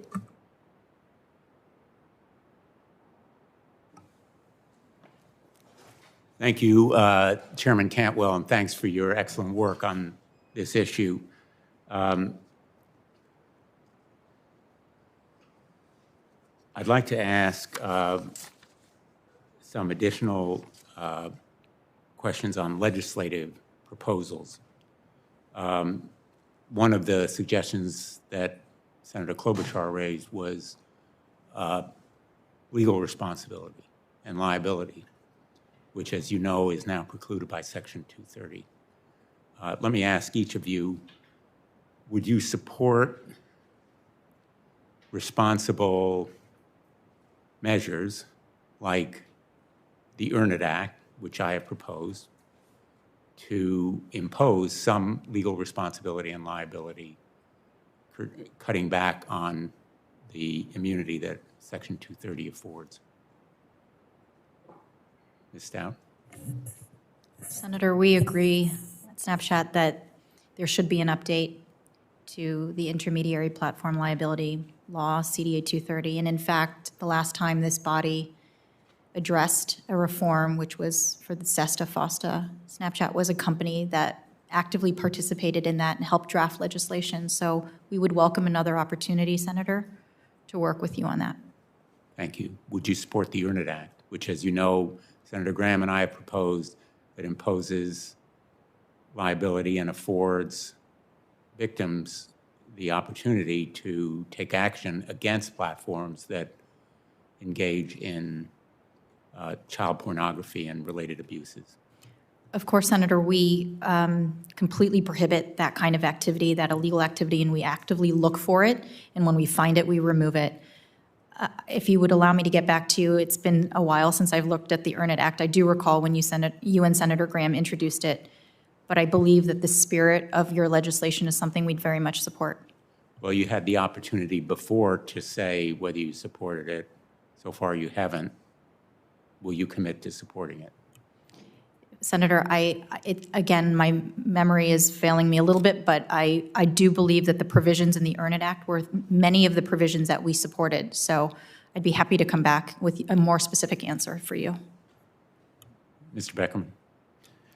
Thank you, Senator. We do agree that there needs to be a higher degree of accountability and responsibility for platforms, particularly as it relates to content moderation, that needs to be done in a way that allows all platforms to moderate in an appropriate and aggressive way to make sure that the kinds of content that none of us want to see on the internet or on any of our platforms is able to be removed. Do you support changes in Section 230 to impose liability? There absolutely can and should be changes, but again, in a way that would allow companies like ours that are good actors, that are aggressively moderating our platform in a way that we think is responsible, to be able to continue to do so. Will you support the Earn It Act? We'd be happy. Again, we agree with the spirit of it. We'd be happy to work with you and your staff on that bill. Well, the bill, again, was reported unanimously out of the Judiciary Committee during the last session.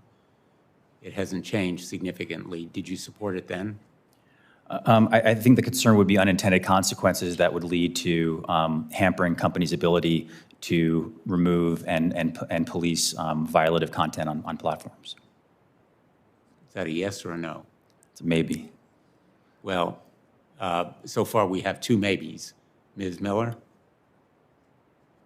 Senator, I'm aware of a number of proposals regarding potential updates to 230, and me and my team, as well as the other teams across Google, have been involved in the conversations regarding these various proposals.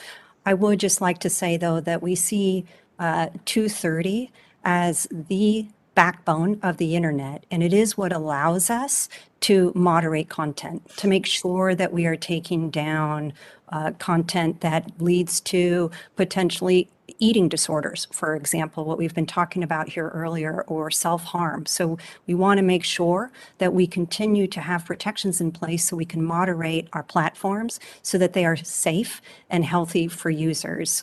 I am aware of the Earn It Act, and I know again that our staffs have been speaking, but I understand, I think there's still ongoing discussions regarding some portions of the proposal. But we also very much appreciate and understand the rationale as to why this was introduced, particularly around the area of child safety. Well, again, is that a yes or a no? Do you support it? We support the goals of the Earn It Act, but there are some details that I think are still being discussed. Well, you know, as Senator Markey has said, this is the talk that we've seen again and again and again and again. We support the goals, but that's meaningless unless you support the legislation. And it took a fight, literally bare knuckle fight, to get through legislation that made an exception under SESTA for liability on human trafficking. Just one small piece of reform. And I joined in the frustration felt by many of my colleagues that good intentions, support for goals, endorsement of purposes is no substitute for actual endorsement. I would ask that each and every one of you support the Earn It Act, but also other specific measures that will provide for legal responsibility. And I think I know what Ms. Miller means by the claim that Section 230 provides a backbone, but it's a backbone without any real spine right now, because all it does is afford virtually limitless immunity to the internet and to the companies that are here. I'm going to interrupt my second round and call on Senator Cruz. Thank you, Mr. Chairman. Mr. Beckerman, thank you for being here today. I understand this is the first time that TikTok is testifying before Congress, and I appreciate you making the company available to finally answer some questions. In your testimony, you talked about all the things you say TikTok is doing to protect kids online, and that's great. But I want to discuss the broader issue here, which is the control the Chinese Communist Party has over TikTok.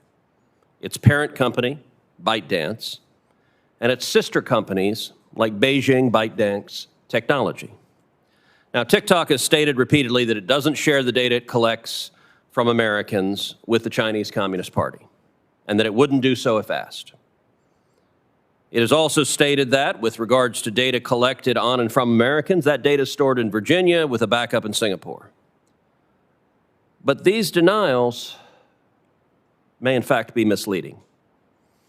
A quick look at TikTok's privacy policy, in fact, just last night, shows there's a lot more than meets the eyes. For example, in the, quote, how we share your information section, one blurb reads, quote, we may share all of the information we collect with a parent, subsidiary, or other affiliate of our corporate group. Interestingly, in June of this year, the privacy policy was updated to state that TikTok, quote, may collect biometric identifiers and biometric information as defined under U.S. laws, such as face prints and voice prints. Mr. Beckerman, does TikTok consider ByteDance, the parent company of TikTok, which is headquartered in Beijing, to be a part of TikTok's, quote, corporate group, as that term is used in your privacy policy? Thank you, Senator. This is an important question. I'd just like to take an opportunity first to clear up misconceptions around some of the accusations that have been leveled against the company. I would like to point to independent research. I understand that trust needs to be earned. Mr. Beckerman, I get you may have broader points you want to make. My question is simple and straightforward. Does TikTok consider ByteDance, the parent company headquartered in Beijing, to be part of TikTok's corporate group? That's a yes or no. Senator, access controls for our data is done by our U.S. teams. And as independent researchers, independent experts have pointed out, the data that TikTok has on the app is not of a national security importance and is of low sensitivity. But again, we do hold that to a high standard, and we have access controls. Mr. Beckman, we're going to try a third time because the words that came out of your mouth have no relation to the question you were asked. Your privacy policy says you will share information with your corporate group. I'm asking a very simple question. Is ByteDance, your parent company, headquartered in Beijing, part of your corporate group? Yes or no, as you use the term in your privacy policy? Senator, I think it's important that I address the broader point in your statement. So are you willing to answer the question, yes or no? It is a yes or no question. Are they part of your corporate group or not? Yes, Senator, it is. Yes, it is. Okay, so under your privacy policy, you're explicitly stating that you may be sharing data with them, including biometric identifiers, including face prints, including voice prints. Is that correct? No, Senator. In the privacy policy, it says that if we are to collect biometric information, which we do not collect biometric data to identify Americans, we would provide consent and opportunity for consent first. But you also say we may share all of the information we collect with a parent subsidiary or other affiliate of our corporate group, which means with ByteDance headquartered in Beijing, correct? Under U.S. access control, sir. All right, secondly, what about Beijing ByteDance technology, which media reports from earlier this year showed Beijing took a minority stake in through a state-backed internet investment Chinese entity, and on the board of which now sits Wu Shenggang, a CCP official who spent most of his career in Chinese propaganda, including with a stint at the Online Opinion Bureau under the Cyberspace Administration of China, China's internet regulator. Would you consider Beijing ByteDance technology to be a part of TikTok's corporate group with whom TikTok could share all of the information it collects? Senator, I want to be clear that that entity has no affiliation with TikTok. It's based for domestic licenses of the business in China that is not affiliated or connected to TikTok.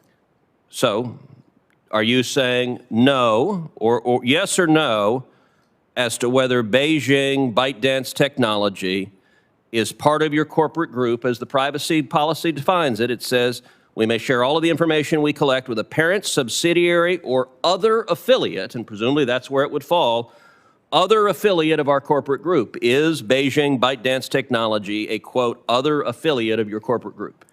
Senator, I'm saying that entity deals with domestic businesses within China. It's not connected with TikTok. You're having a hard time. You're answering questions I'm not asking.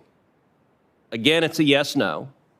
Is Beijing ByteDance technology a, quote, other affiliate of your corporate group as your own privacy policy defines it? Senator, I'm just trying to be clear to answer your question. That entity is based in China for the Chinese business that is not affiliated or connected with TikTok. Okay. So that's twice you haven't answered. Last time you did it on the third time, so let's try it again. Again, it's a yes, no. The answer is the same, Senator. Which is? What I just said, that entity is... Okay. What you just said did not answer the question, so let me just repeat the question again. Is Beijing ByteDance technology a, quote, other affiliate of our corporate group as your privacy policy defines it? Yes or no? Senator, as I stated, that entity does not have any relation to the TikTok entity. So I'll point out it took 3 questions to get you to answer about your parent. You finally answered yes, that you can share all your information with your parent company based in Beijing. I've asked you 3 times about this sister company that is obviously another affiliate. You've refused 3 times. That may be revealing, often as Sherlock Holmes observed about the dogs that do not bark, it may be revealing that the Chinese propaganda minister that is serving on your sister company and who's been in the business of online propaganda, you're refusing to answer whether they fall under your privacy policy. That reveals, I think, a great deal, unfortunately. Senator, with all due respect, I'm just trying to be accurate here. There's a lot of accusations that are just not true, and I want to make sure that it's clear. Okay, I'm going to give you one more chance, and my time is over, but look, in baseball, 3 strikes, you're out. Tonight, the Astros are going to begin winning the World Series. Let's see if a 4th strike, you could actually answer the question. And it's a simple yes, no. Is Beijing ByteDance technology a, quote, other affiliate of our corporate group as your privacy policy defines that term? Senator, as I pointed out before, my answer is the same. Yes or no? You didn't answer. Senator, I appreciate you're trying with gotcha questions. I'm just trying to It's not a gotcha question. I'm asking about your policy. I'm just trying to be truthful and accurate about the Are you connection willing between- to answer this question, yes or no? Senator, I answered the question. You have not answered the question. Is it another affiliate, yes or no? Senator, I stated a number of times that entity is a domestic entity within China for licenses there, and apples are red. You stated something that is not the question I asked. Is it another affiliate as defined under your privacy policy? Yes or no? Senator, I answered. You're here under oath. Are you going to answer the questions? I answered the question. Or were you instructed not to answer this question? No, Senator. I'm just. So you're just not refusing to answer it because you don't want to? Senator, it is not affiliated with TikTok. That's your question, and that is the answer. So your answer, I want to be clear because you're under oath. Your answer is that Beijing ByteDance Technology is not a, quote, other affiliate of our corporate group, as your privacy policy uses that term. This is a legal question with consequence. Senator, I understand the question. As I pointed out, TikTok is not available in China. That is an entity that is for purposes of a license of a business in China that is not affiliated with TikTok. So for the record, you're refusing to answer the question. I believe I answered your question, Senator. Yes or no? Tell me which one it is. Just give me one word, yes or no. Senator, I answered the question. You're not willing to say yes or no. It was not a yes or no question. I want to be precise. Okay, I want to be. Is this company another affiliate as defined in your privacy policy? That is binary. There's not a maybe. It's yes or no. Senator, the way I answered, I'm not aware that is the answer to the question. Okay, so you're refusing to answer the question. That does not give this committee any confidence that TikTok is doing anything other than participating in Chinese propaganda and espionage on American children. Senator, that's not accurate. And again, I would point you to if it were not accurate, you would answer the questions, and you have dodged the questions more than any witness I have seen in my 9 years serving in the Senate. That is saying something, because witnesses often try to dodge questions, but you answer non sequiturs and refuse to answer very simple questions. That, in my experience, when a witness does that, it is because they are hiding something. Senator Moran.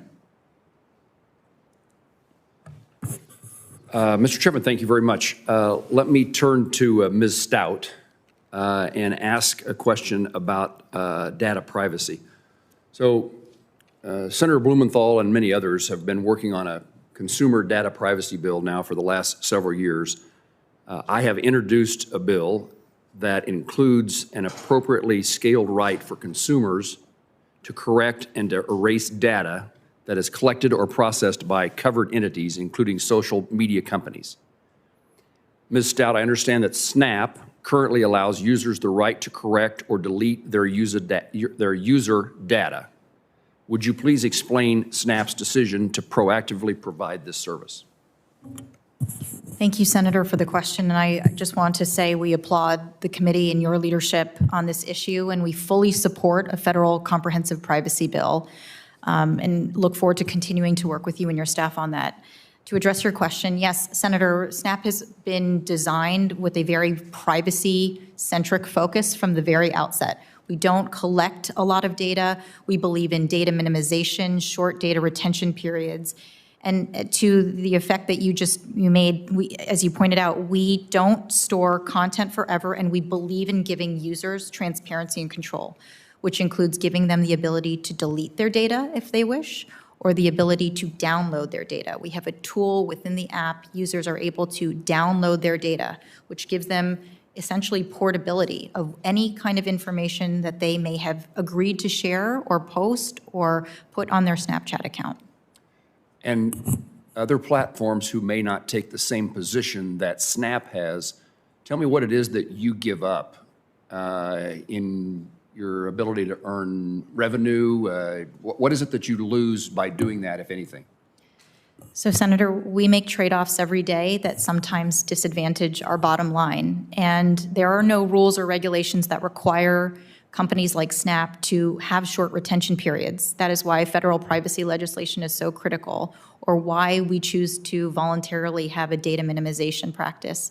So oftentimes that means that advertisers find other platforms perhaps more enticing because Those platforms keep a history of anything that's ever been searched or ever been shared or location data that's ever been provided. And that is not the case on Snapchat. So that's a trade-off, Senator, that we make because we believe in being more private and more Because safe. if you did it otherwise, what would you gain by doing so? We just believe we have a moral responsibility to limit the data that we collect on people. And You're answering it fine, but I'm curious to know, are you giving up, can you generate money? What do you generate by keeping that data and some other way using it?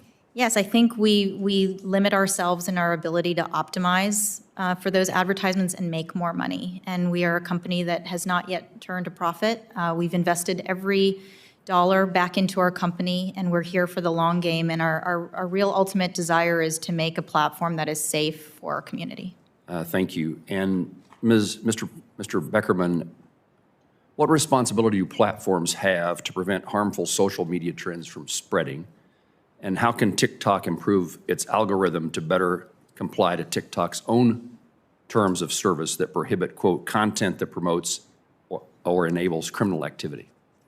Thank you, Senator. We do have a responsibility to moderate our platform along with our community guidelines and do that in a transparent way. Where does that responsibility come from? Just comes from doing the right thing. You know, for us, we want to be a trusted platform. We want to be a platform where people have a joyful experience and like coming to the app, and that's what we're seeing. And that starts with our community guidelines. Certain content, like you mentioned, illegal activities, misinformation, other categories that you wouldn't allow on the platform. We work really hard. I think our content moderation teams and our safety teams are often the unsung heroes of the companies that are working every day 24/7 to ensure that community guidelines are met and the platforms stay positive, joyful. The nature of my second question, the add-on question, was leading because it suggests that you're not complying with your own terms of service that prohibit content that promotes or enables criminal activity. And my question was, how can you improve your algorithm to better accomplish that? Maybe you want to discount the premise of the question. No, Senator. I mean, it's an important area where we always want to get to 100%. We release regular transparency reports, and 94% of our removals of violative content are done proactively. Much of it is done within 24 hours or before there's any views. We always want to strive to get 100%, and that's something that we fight and work on every single day. Thank you. Thank you, Chairman and Ranking Member Blackburn. I think the series of hearings that this subcommittee is having are hugely important to the nature of our country and to its future. Thank you. Thanks, Senator Moran. Senator Blackburn. Thank you, Mr. Chairman. Ms. Miller, I would like to come to you. You talk about moderation is a combination of machine learning and human review, and it seems that YouTube has no problem pulling down videos that question abortion, global warming, vaccine mandates, but child abuse videos remain on your site. So I am interested to know more about the specific inputs that you use in these reviews. Who establishes these inputs, and who oversees them to make sure that you get them right? Senator, thank you for your question. So we heavily invest in making sure that all of our users, but particularly kids on the platform, have a safe experience. And the way that we do this is with a number of levers. For example, we have content policies as it relates to child safety on the platform, so not putting minors into risky situations in videos on the platform. Okay, we have then policies. let me jump in and ask you then, if you're saying you don't want to put children into risky videos. There is a world of self-harm content on your site, and a few searches come up with videos such as, and I'm quoting from searches that we've done, songs to slit your wrist by, vertical slit wrist, how to slit your wrist, and painless ways to commit suicide. Now, that last video, Painless Ways, was age-gated, and but do the self-harm and suicide videos violate YouTube's content guidelines, if you're saying you have these guidelines? Senator, I would certainly welcome following up with you on that video Yes. you may be referencing, because we absolutely prohibit content regarding Ms. suicide Miller, or self-harm. I have to tell you, we have pulled these down in my office. Our team has worked on this because I think it's imperative that we take the steps that are necessary to prevent children and teens from seeing this content. And I just can't imagine that you all are continuing to allow children to figure out how to do this on your site, how to carry out self-harm. So yes, why don't you follow up with me for more detail, and I would like that response in writing. And I also talked to a film producer friend this morning, and the film trailer for I'm Not Ashamed, which was based on the story of Rachel Scott. She was the first victim of the Columbine attacks. And the film focused on her faith and how it helped in her life. So why would you remove this film trailer and block its distributor from being on your site? And you did this for 11 months. You did not put the trailer back up until Hollywood Reporter called and said, why have you done this? You got an answer on that one? Senator, I'm sorry, but I'm not familiar with that specific removal. Then let's review this. Yep. Because and we can submit the documentation. I had it sent back over to me. Ms. Stout, I want to come to you. We had an issue in Memphis with a 48-year-old man who was on your site. He raped a 16-year-old Memphis teen, and he claimed to be a music producer. He lured her into this relationship, and one of the news articles recently called Snapchat the app of choice for sexual predators. This is something that is of tremendous concern. And much of it, from what I understand from talking to moms and talking to grandmoms, is they use the Snap Map location service. And I know you're probably going to say only your friends can follow you, but somehow people are getting around that. And these sexual predators who are following young people are using this map to get to their location. So we had this in Memphis with the rape.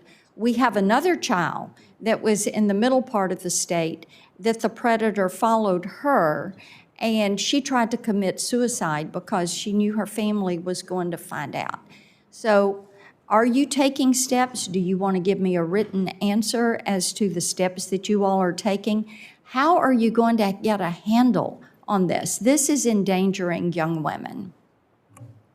Senator, I'm more than happy to give you a detailed written answer, and you have written to us in the past, and I appreciate your leadership in following up on this issue.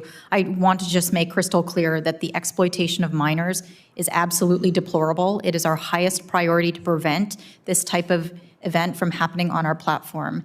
But with respect to the map, yes, indeed, location appearing on the map is off by default for everyone, not only for minors, but for everyone. So in order to appear to someone on the map and share your location, you must be bi-directional friends with that person. I will say with respect to grooming, this is an area where we spend a tremendous amount of time and resources to try to prevent. Snapchat makes it intentionally difficult for strangers to find people that they don't know. We do not have open profiles. We do not have browsable pictures. We don't have the ability to understand who people's friends are and where they go to school. So, Senator, I'd be more than happy to follow up with you in writing and provide you more details. Let's do that so we get some more detail. One question for all three of you, and you can answer this in writing if you choose. You've all talked about the research work that you do. Do you get parental consent when you are doing research on children, and can you provide us a copy of the parental consent form? We asked Facebook for this, and they punted the question repeatedly. And Ms. Miller, I think you need to provide the committee clarity. You said that you all had never spoken out against online privacy. I think the chairman and I may question that a little bit. So my question to you, and you can come back to us with a little bit more depth on this. Did you fight it as a part of the Internet Association as they were fighting privacy on your behalf? And just one thing to wrap, Mr. Chairman, going back to Mr. Beckerman, with the confusion there seems to be around the ownership of TikTok, which their parent company is ByteDance, and the CCP does have a seat on the board. They have a financial stake in ByteDance.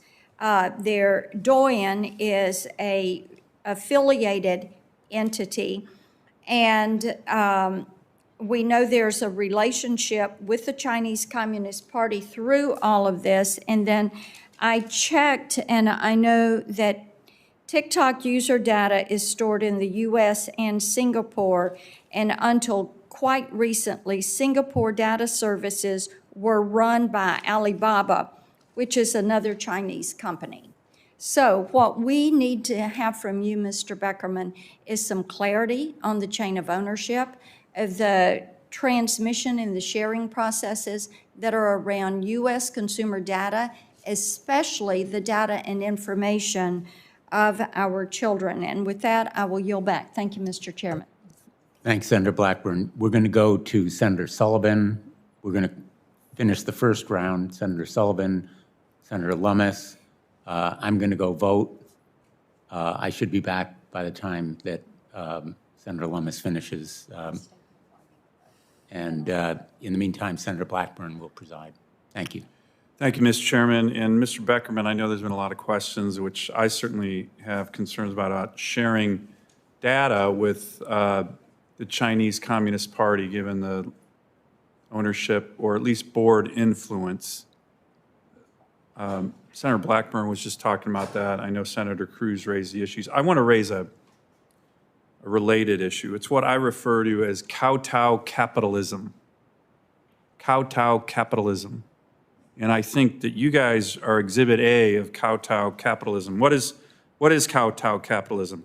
It's American executives of American companies censoring Americans' First Amendment rights in America so as not to offend the Chinese Communist Party and or to gain access to the Chinese market. So we see it on Wall Street. We see it in the movie studios. We see it with the NBA. So let me ask a couple questions related to that. Could a TikTok user could put up a video that criticizes the chairman of this committee, the ranking member, any senator, President Biden, former President Trump, couldn't they? Is that, I mean, not like some horrible, violent suggestion or anything, but just a criticism of a elected official. Yes, Senator. Is that common? Is it, actually, TikTok really isn't the place for politics. We don't allow political ads, and so political content is not typically what people come to. You don't ever have like funny... It wouldn't be a violation, yeah, and it wouldn't be a violation of our community guidelines as long as it's not mis or disinformation or something hateful, then that would be allowed. Good, that's good, that's free speech. Yep. I would hope you would answer that way. Could a TikTok user put up a video criticizing Xi Jinping? I know he's sensitive, for example, of being compared to Winnie the Pooh. Could a TikTok user put up videos that kind of make fun of him, maybe with references to Winnie the Pooh? I don't know why he doesn't like Winnie the Pooh, but for some reason you can't put Winnie the Pooh up anywhere in China. Can a TikTok user do that? Yes, Senator. Really? Senator, yeah, our community guidelines are done for the United States market by our team in California, and our moderators are done here, and that wouldn't be a violation of our community guidelines. Okay, so what about in 2019, you admitted to censoring videos mentioning Tibetan independence. Can a TikTok user mention Tibetan independence? Yes, Senator. So what happened in 2019 when you guys admitted to censoring a video related to that? I'm not familiar with that incident, but I can assure you that that would not be a violation of our community guidelines and would be allowed on our platform. Okay, what about, I think there was a TikTok public policy director in 2020 admitted that TikTok had previously censored content that was critical of the CCP in regard to forced labor with regard to Uyghur Muslims. Is that true? That's incorrect. I mean, that would not be a violation of our community guidelines. That content would be permitted. Okay, so you're saying that your videos have never been censored by the Chinese Communist Party on any matter? These are, I'm just reading from this, maybe these are all wrong. No, I can assure you that our content moderation teams are led by Americans. Our moderation guidelines are public and transparent, and content that's critical of any government, frankly, as long as it meets our community guidelines, not mis and disinformation or hateful speech or something like that would be allowed. And I would encourage you to search for a number of the examples that you mentioned today on TikTok, and I'm sure you could find. So the examples. Tibetan independence and the Uyghur Muslim forced labor issues were not censored? I have wrong information on that. They're not currently censored. Were they previously censored by anyone at TikTok? I thought, I'm reading here 2019, 2020, you admitted, somebody in TikTok admitted doing that. So that didn't happen? I'm not aware of that. I can say that's not a violation of our guidelines now, and that's not how we moderate content. Okay. Well, listen, Madam Chair, or Mr. Chairman, and the ranking member, I do think this issue of kowtow capitalism, where American companies are censoring Americans, we're seeing it all the time, is an issue that this committee should be looking at, because the Chinese Communist Party, of course, can crush freedom of speech in their own country, but they shouldn't be able to crush it in this country. And Mr. Beckerman, I'm glad that you're denying any of this. I look forward to seeing videos somewhere, somehow on TikTok that are critical of the Chinese Communist Party. I'm not really holding my breath, but maybe it's true. Maybe ByteDance and the CCP board members are fine with videos criticizing President Xi Jinping and other members of the Communist Party. So you're saying that's totally fine and completely acceptable policy for TikTok users? Yes, Senator, and just to be perfectly clear, there's not involvement from the Chinese Communist Party in moderation of TikTok, and it's all done by Americans from within the United States. Great, thank you. Thank you. Thank you, Mr. Sullivan, and I will let you, we are going to continue looking at these issues of the Chinese Communist Party's influence into U.S. companies and into technology and the silencing and censoring of free speech of U.S. citizens online. Great, So it's a thank you really for the important line issue. I of appreciate question. that. Yes, Thank it you. is. Senator Lummis, you're recognized. Thank you, Madam Chairman, and I'm going to start directly with questions, and if I have any time left, I'd like to read a statement into the record. But I'll start with a question for Ms. Miller. YouTube has implemented several features, such as autoplay, that have been proven to make the platform difficult to stop using. What mechanisms has YouTube employed to ensure that children specifically have tools to counteract these design decisions? And do you believe those controls are sufficient? Senator, thank you for your question. Autoplay is default off on YouTube Kids, as well as in supervised experiences on YouTube Main. So we have set those to default off. We do allow, if the default is changed to allow for autoplay, for example, if a family is in a car and they would like to have the parents have decided they want autoplay to continue, but we have set it to default off. And do you believe that's sufficient? I think it's one of a number of tools that are important to make sure that kids have a healthy and safe experience on the platform. Another is that we do not deliver targeted advertising on YouTube Kids. Another is that we age gate content to make sure that minors do not see age-inappropriate material. So it's only with a number of tools and protocols in place do we think that we are meeting the bar we've set for ourselves, that parents expect of us, experts in the field such as child development advise us on to make sure, again, that kids are having a safe experience on the platform. Thank you. Mr. Beckerman, after my staff reviewed your privacy policy, I want to list some of the items that TikTok will automatically collect from one of its users.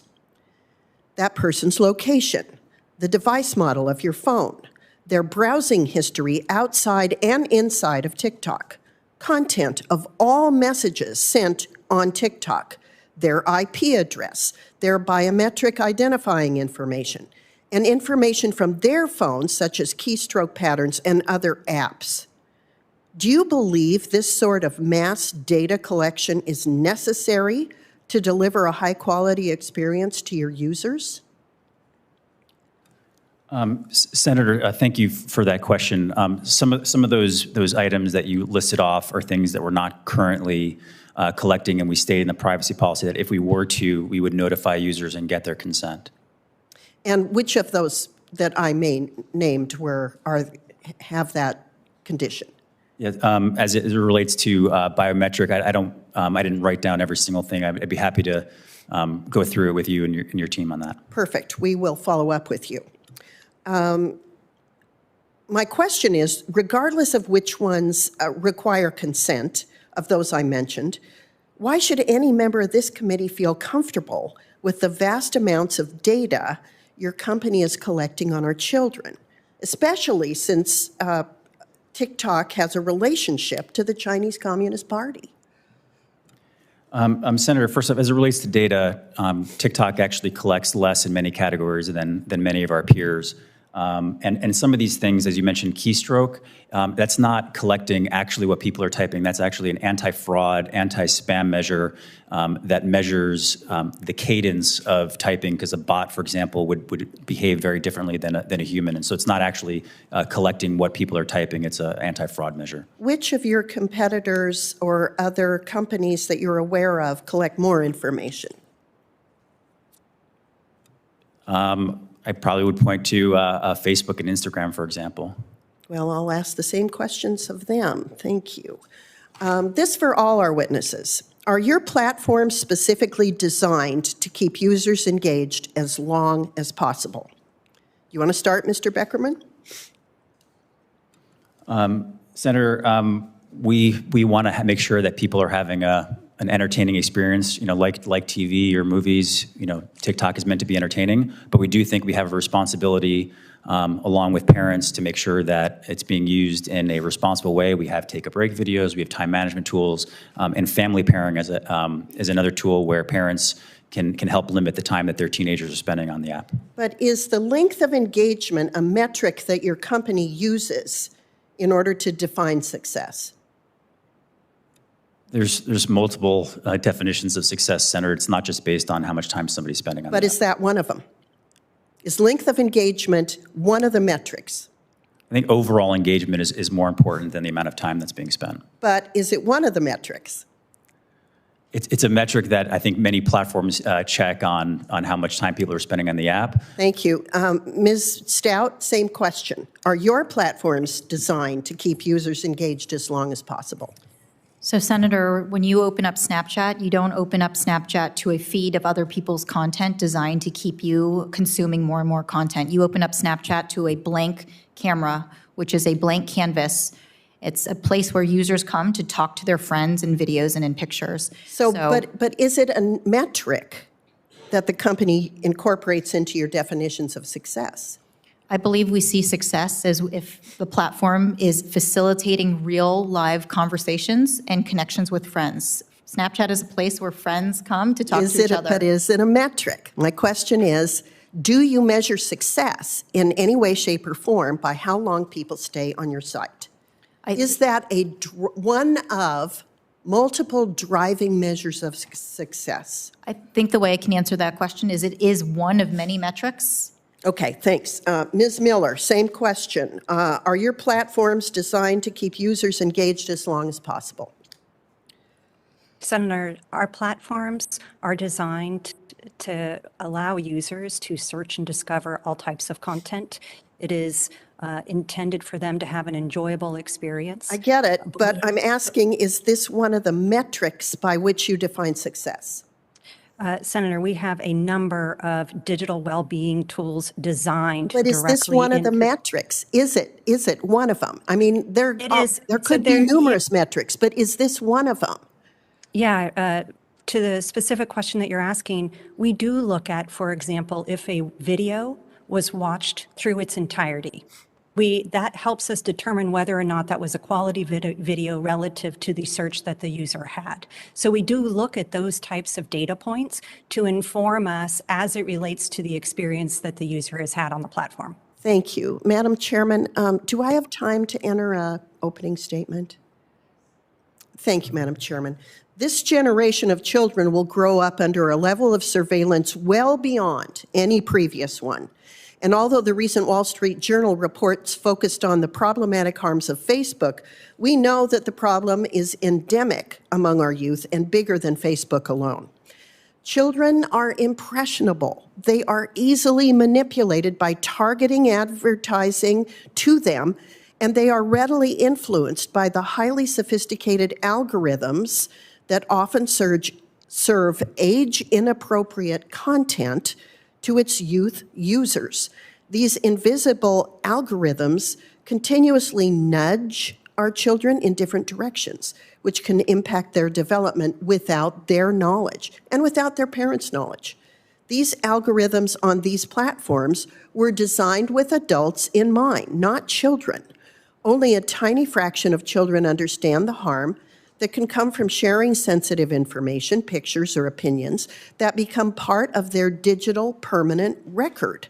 But what is most alarming is that none of them can fully understand how the content fed to them by algorithms will shape their worldview during these formative years.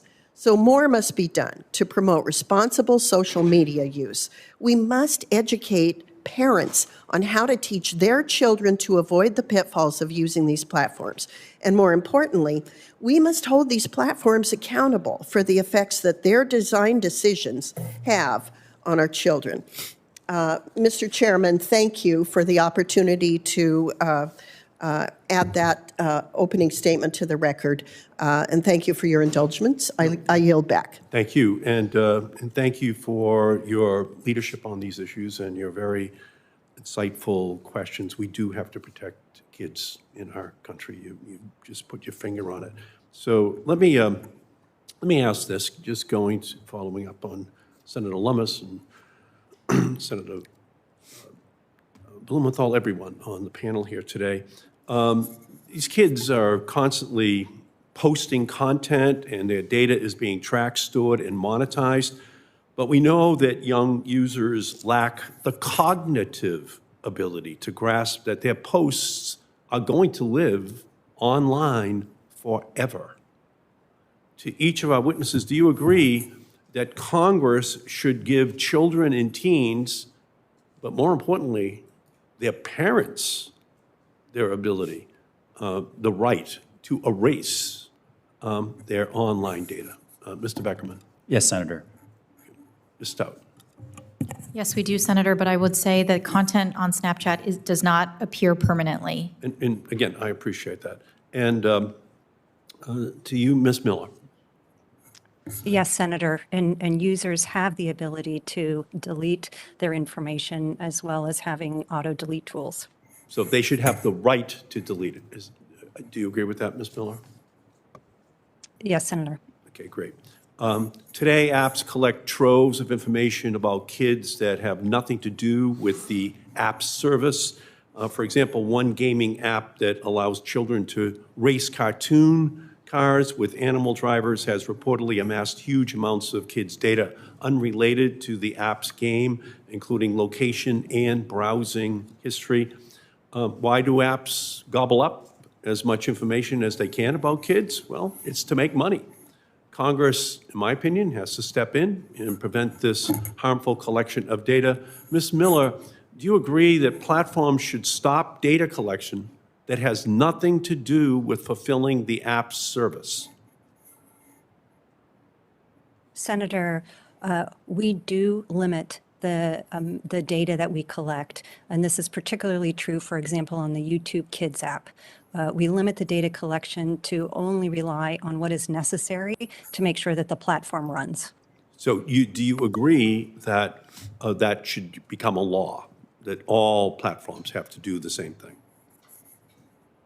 Senator, I don't want to speak to whether or not it should become a law and or the details of any proposed legislation, but at YouTube, we've not waited for a law to make sure that we have these protections. I appreciate that. I appreciate that.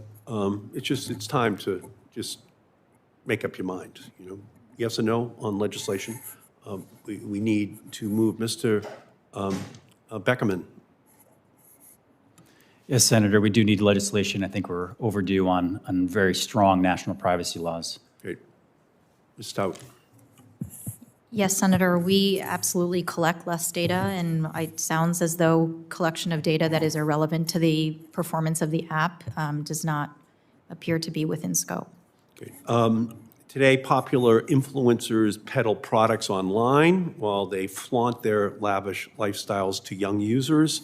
Influencer marketing like videos of online child celebrities opening new toys, getting millions of views, but they're inherently manipulative to young kids who often cannot tell that they're really paid advertisements that their heroes are pushing, that the hero is getting a monetary kickback from. My bill with Senator Blumenthal, the Kids Act, would ban this type of promotion of influencer marketing to kids.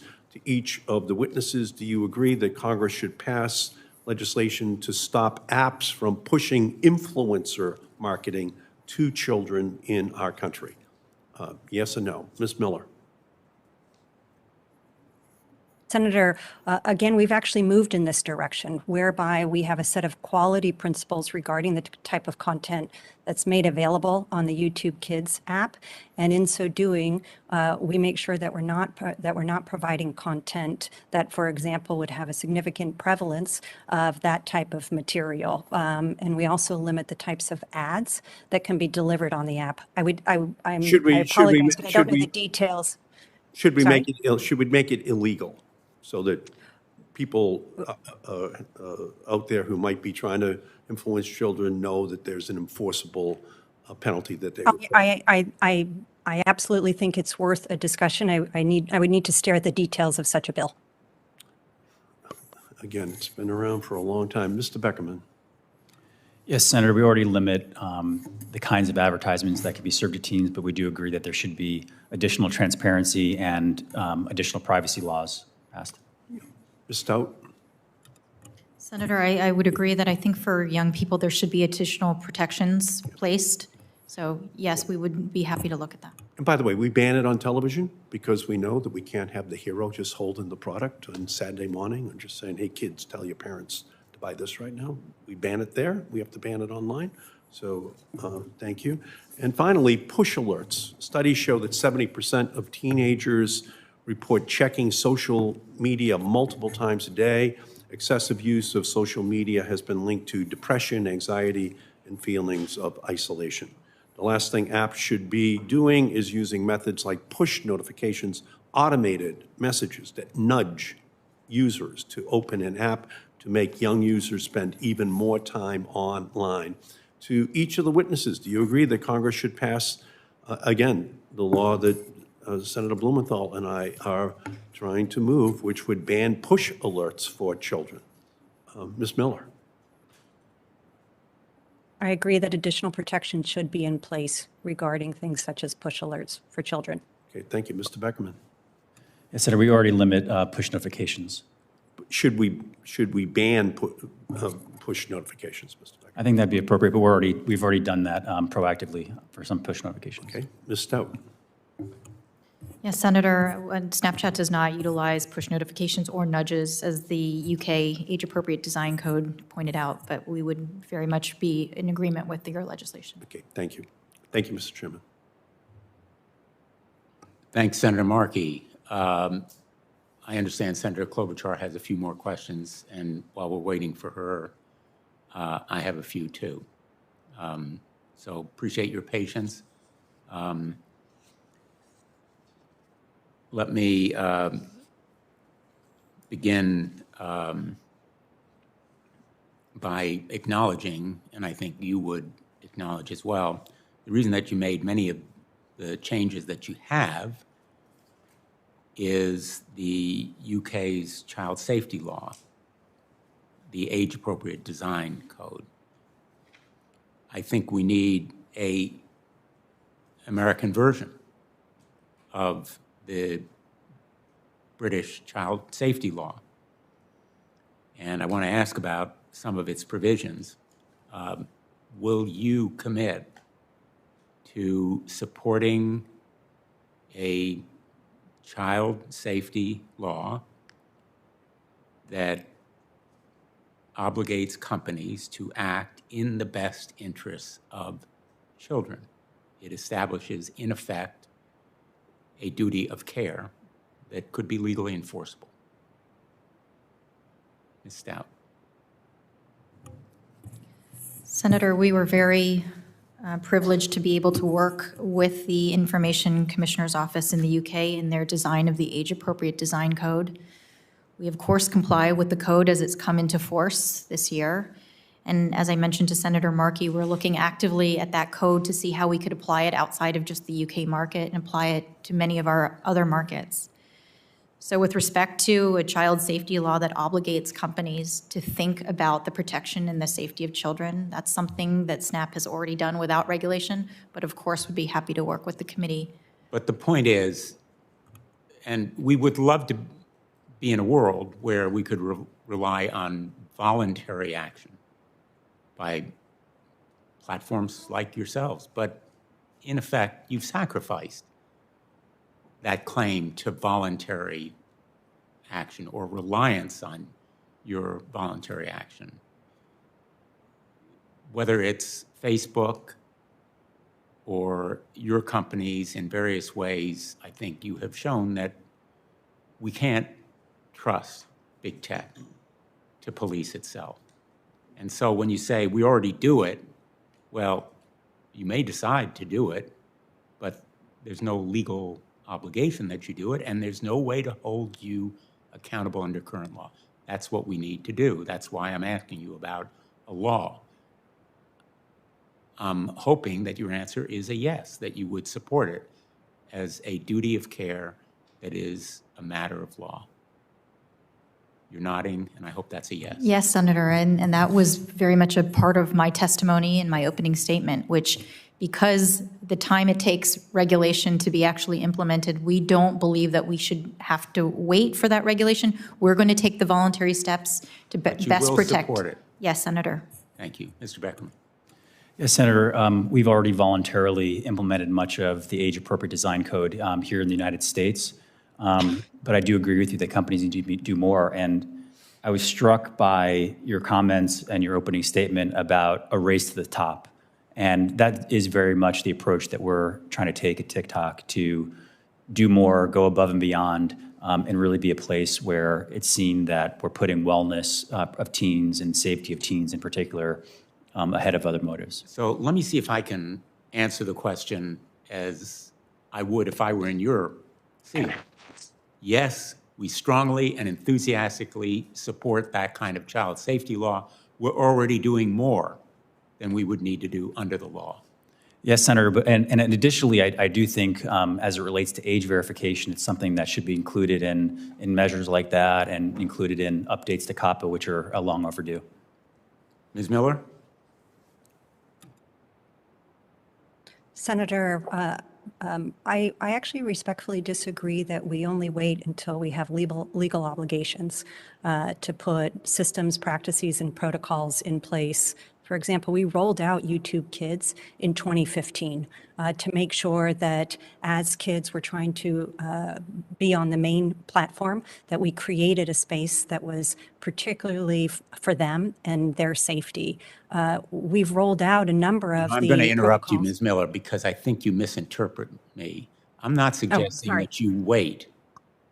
On the contrary, I'm suggesting that you do it now. I think Mr. Beckerman and Ms. Stout perfectly well understood my question. Both of them would support that law. Would you, yes or no? I would support looking at any details as it relates to additional legal protections for kids in the U.S. As you may know, the Age-Appropriate Design Code went into effect in the U.K. just over a month ago, so it's still early days. But we had already rolled out a number of the protections required in the U.K. We had rolled them out globally.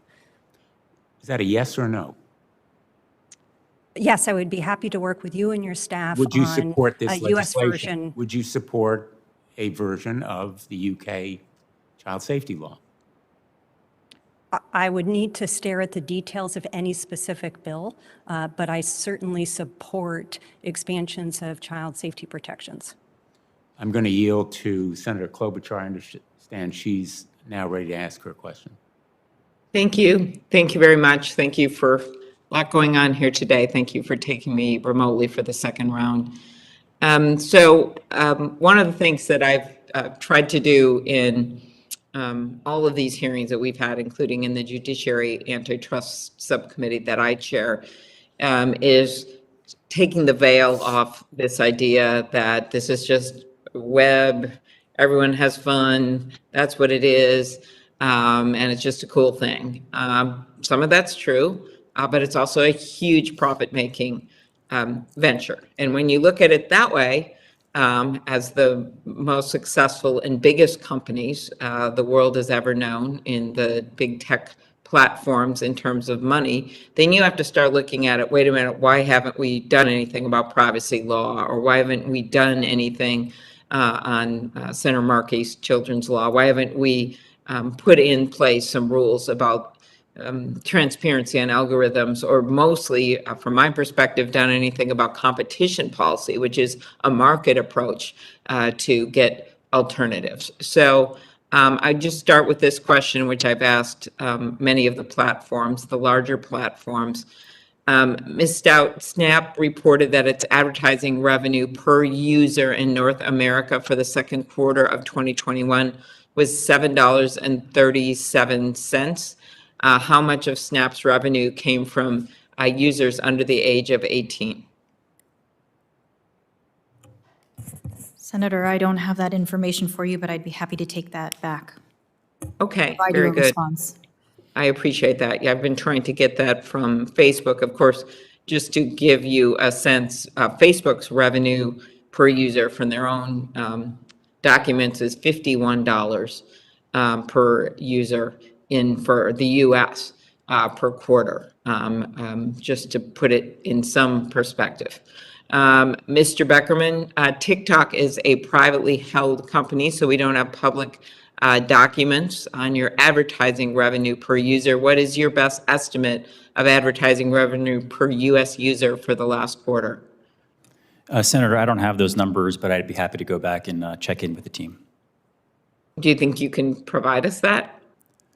Again, we're not a public company, but I'll go back and see what we can find for you. Okay, and again, I'm trying to figure out the percentage from users under the age of 18 for us to get some perspective on how much of this is how much of the business and the future growth of the business is in kids. Ms. Miller, YouTube reported that its advertising revenue overall in the second quarter of 2021 was $7 billion.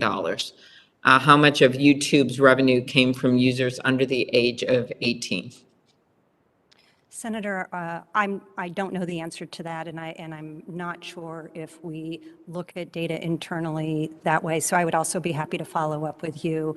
But I would like to note that as a company, we've long shared our revenue with our creators. And so over the last 3 years alone, we have paid out more than $30 billion to our creators. Okay.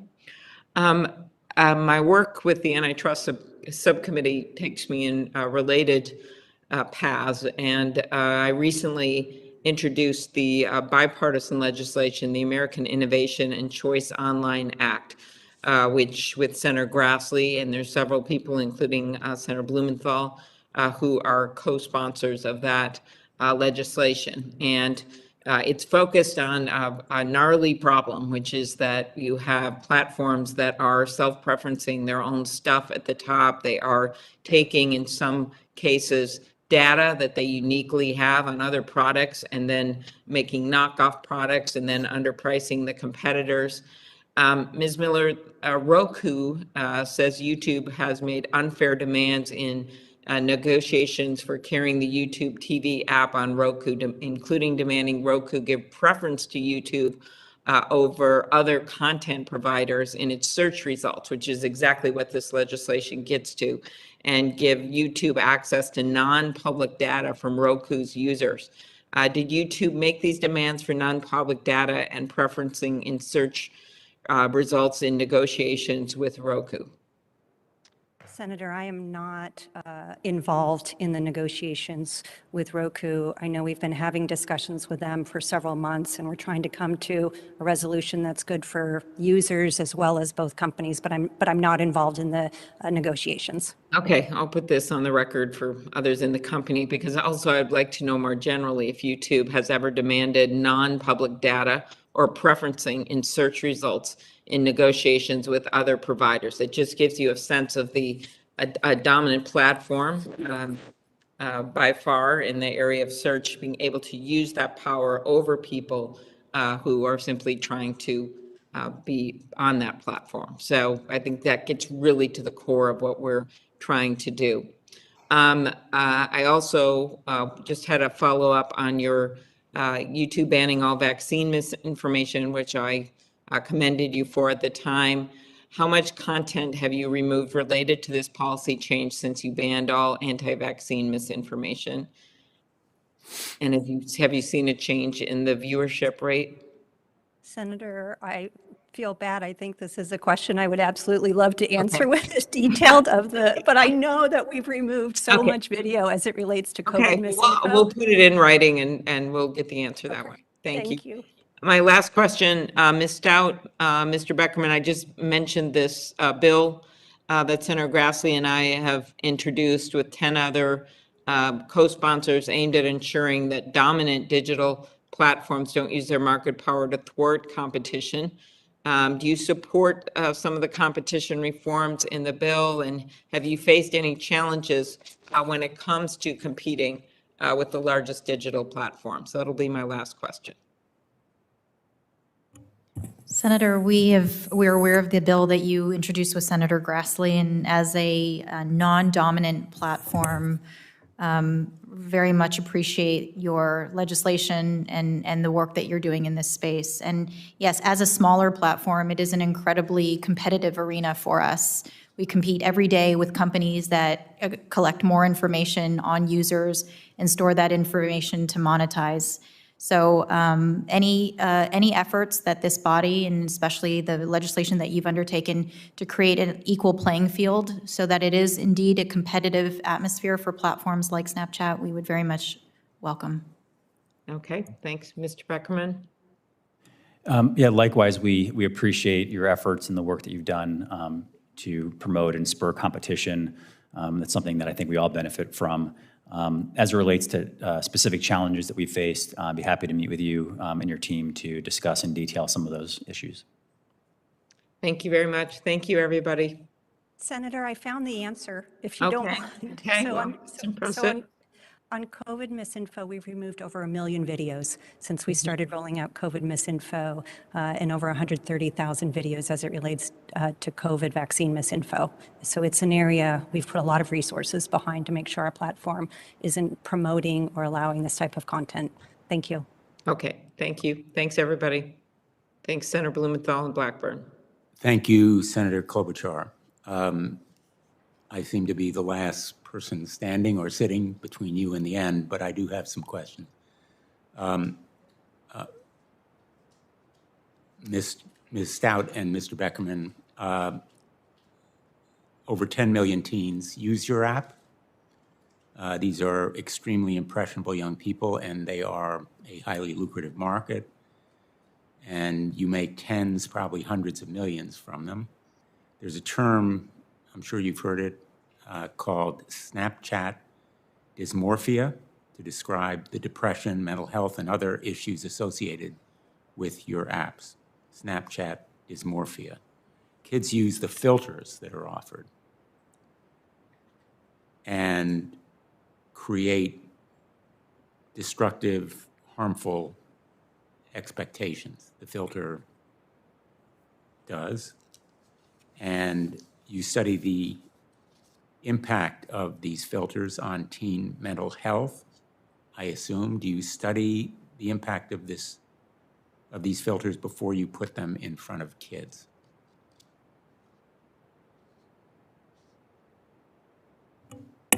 Ms. Stout. Yes, Senator, the technology that you're referring to is what we call lenses. And these lenses are augmented reality filters that we allow users who choose to use them to apply them over top of selfies. And for those that are familiar, they are the, opportunity to put on a dog face or... I've seen them, but they also change one's appearance potentially to make one thinner, different colors, different skin tones. So these filters, Senator, are created both by Snapchat and our creator community. There are over 5 million of these augmented reality filters, and a very, very small percentage of those filters are what you would call beautification filters. Most of them are silly, fun, entertaining filters that people use to lower the barrier of conversation. Because again, when you're using Snapchat, you're not posting anything permanently for likes or comments. You're using those filters in a private way to exchange a text or to exchange a video message with a friend. So it really kind of creates this fun, authentic ability to communicate with your friends in a fun way, and those filters are one of the many ways in which friends love to communicate with each other. Do you study the impact on kids before you offer them? Have you studied them? So we do a considerable amount of research on our products. And in fact, I think it was one of the competitive pieces of research that was revealed as part of your earlier hearing showed that filters or lenses on Snapchat are intended to be fun and silly. It's not about body dysmorphia. We all know as parents, something intended to be fun and silly can easily become something that is dangerous and depressing. And that is the simple fact about these filters. Not all of them, maybe not the majority of them, but some of them. And I'd like you to provide the research that you've done. I've asked for other research, but I'm gathering from what you've said that you don't do the research before you provide them. No, Senator, that's not what I'm saying. And in fact, particularly with respect to this question, I'm not able to answer the kind of research we've done simply because I'm not aware. But I will go back and look and try to get you an answer to answer your question. For 8 years, Snapchat had a speed filter. It allowed users to add their speed to videos, as you know. The result was that it encouraged teens to race their cars at reckless speeds. There were several fatal and catastrophic crashes associated with teens using the speed filter. It took, I think, 8 years. And warnings from safety advocates and multiple deaths for Snapchat to finally remove that dangerous speed filter. It was silly. It was maybe fun for some people. It was catastrophic for others. And I want to raise what happened to Carson Bride. his mother, Kristen, originally from Darien, told me about how Carson was relentlessly bullied through anonymous apps on Snapchat after trying desperately to stop the abuse, and after unanswered pleas for help, he took his own life.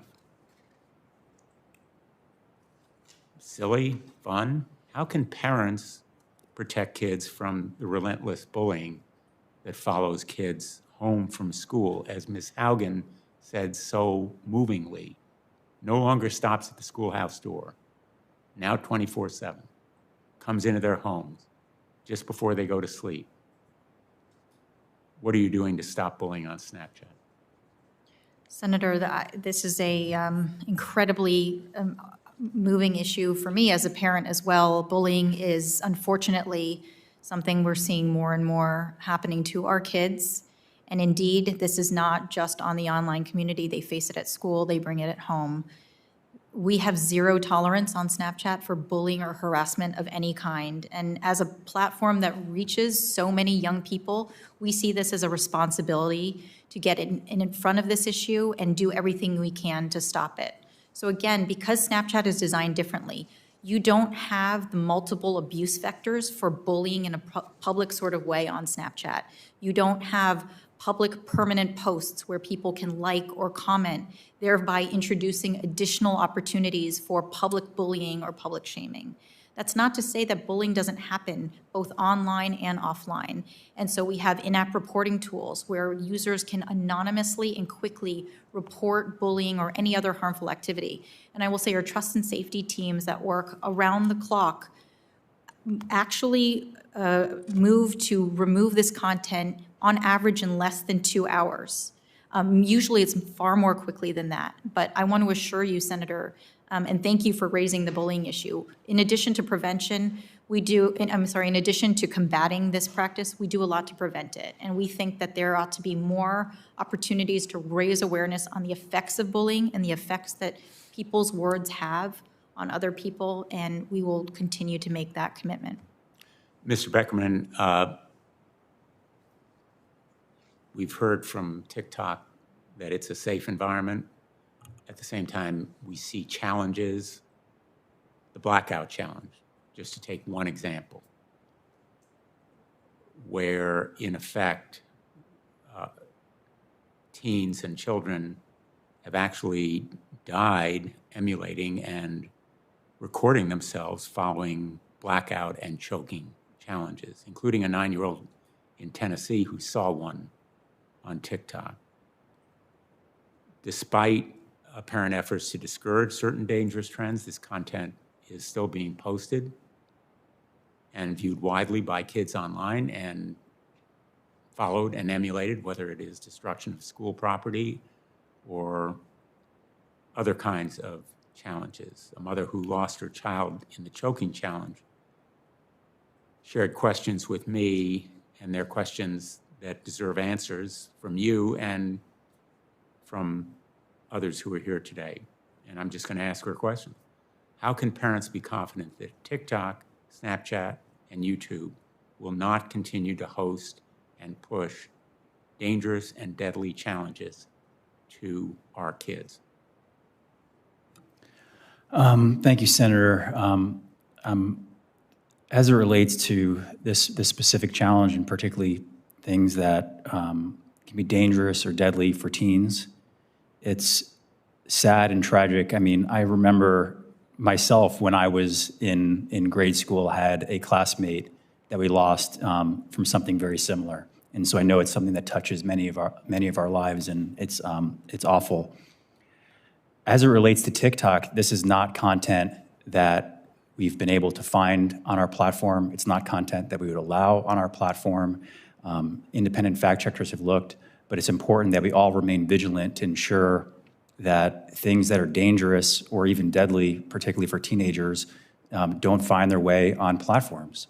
And it's important that we all have conversations with our teenagers to make sure they stay safe offline and make sure they stay safe online. And it's a responsibility that we take. And again, I just think it's important that we distinguish between things that there is actual content on platforms encouraging things, and others where actually the content does not exist on the platform. but this content existed on your platform. Senator, we have not been able to find any evidence of a blackout challenge on TikTok at all.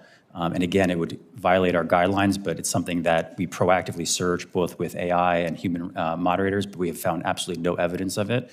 And it's something that we have conversations with parents and others all the time around things that could be dangerous. But it's important that we have conversations with our teens about this. And other challenges, you're saying none of them As on your platform? Like specific, so anything that is illegal or dangerous violates our guidelines. Our teams have been very aggressive and acted very quickly as things pop up on the platform. As our transparency reports show, over 94% of content that violates our guidelines is removed automatically.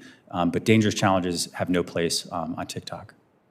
I understand that you react by taking them down, but they existed for the time that they were there. And I guess my question is, what can you do to prevent those challenges from being there in the first place? Well, we're often able actually to be proactive in blocking things from coming on. When they're found, we divert searches, we block content, we remove content. But unfortunately, something that we've seen recently are press reports about alleged challenges that when fact checkers like Snopes and other independent organizations look into it, they find out that these never existed on TikTok in the first place, and in fact were hoaxes that originated on other platforms. And so I think it's important of all of us, particularly parents and teachers and those that care about our young people, that we look at the facts and look to see what content actually exists rather than spreading rumors about alleged challenges. Well, I just have to tell you, Mr. Beckerman, we found pass out videos. We found them. So I have a lot of trouble crediting your response on that score. Let me ask you about another instance. A parent in Connecticut wrote to me about how their 13-year-old daughter was inundated on TikTok with videos about suicide, self-injury, and eating disorders. I've heard similar stories from parents across the country. So we checked. We did our own research. My staff made a TikTok account I was describing earlier and spent hours scrolling through its endless feed of videos as a teen would. TikTok began by showing us videos of dance trends. Within a week, TikTok started pushing videos promoting suicidal ideation and self-harm. We didn't seek out this content. We can't show these videos in this room because they were so disturbing and explicit. And finally, another TikTok account we created as a 13-year-old, that's a 13-year-old, was flooded with nothing but sexually obscene videos. How do you explain to parents why TikTok is inundating their kids with these kinds of videos of suicide, self-injury, and eating disorders? This is stuff occurring in the real world. Yes, Senator. I can't speak to what the examples were that from your staff, but I can assure you that's not the normal experience that teens or people that use TikTok would get. Those kinds of content violate our guidelines and are removed, but we would be happy to sit down with you and your staff and go through what that example was. Would you support restrictions on product features that are intended to foster addictive use of apps? In other words, bar features that lead to addictive use of apps? Yes, Senator, we've already done a number of that proactively in the form of take a break videos, in terms of time management features, in terms of not having direct messages, for example, for under 16, and our family pairing tools. It's important that when we look at these issues that we have conversations and foster these conversations with our teenagers. And that's one of the reasons we built out family pairing, to make it easy for parents. I know it can be daunting for parents when you have teenagers to have all these different tools and features to protect them. But we built this in a way where parents from their own app can have additional control of the safety, privacy, and time use for their teenagers. I have to go vote, and I don't have anyone to preside here for me. May I suggest taking a 5-minute recess? I'll have some final questions if you'd be willing to wait, and then we can close the hearing. Thank you.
Welcome back, everyone. I was told that a couple of my colleagues wanted to come back and have an opportunity to question, but if they're not here within the next 5 minutes, they'll lose that opportunity. Thank you for your patience. I want to give you an opportunity to answer what I think is probably one of the paramount questions on the minds of most parents today. And that is, how are you different from Facebook? I mentioned at the very start of the hearing that you would try to differentiate yourself from Facebook. It's not enough to say we're different, but I want to give you the opportunity to tell parents why they should be less fearful and scared of Snapchat, TikTok, and YouTube. Ms. Stout. Senator, thank you for the opportunity. Again, I think it's very important to understand Snapchat is a very different platform. It was created by our founders to be an antidote to social media. Our founders saw very early on what traditional social media can do to your self-esteem, to your feeling that you have to perform or be perfect for the world at all times. And Snapchat was a decidedly different platform that was private, that was safe, where people could come and actually talk to the friends that they have in real life.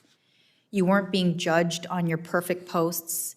Your posts were intended to be ephemeral the way a real life conversation is ephemeral, and it really strengthens relationships. So for parents who may not be sure of Snapchat, I would tell them, get on Snapchat, understand what your kids are doing, and in fact, we're going to make it easier for parents through parental controls to understand how indeed their kids can be safe and private on Snapchat.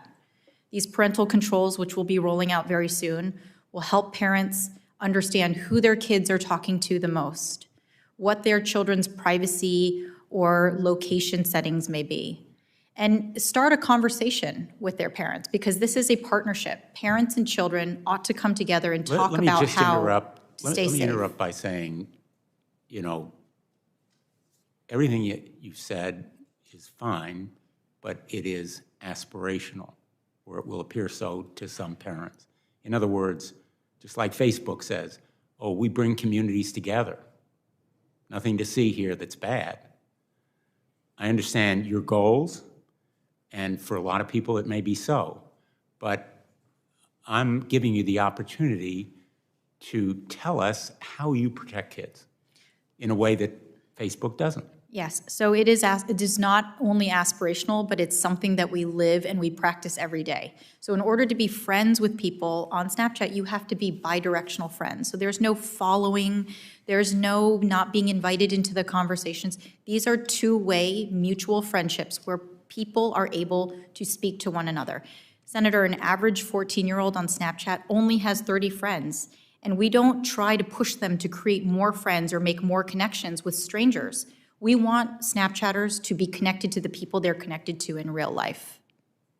Ms. Beckman? Thank you, Senator.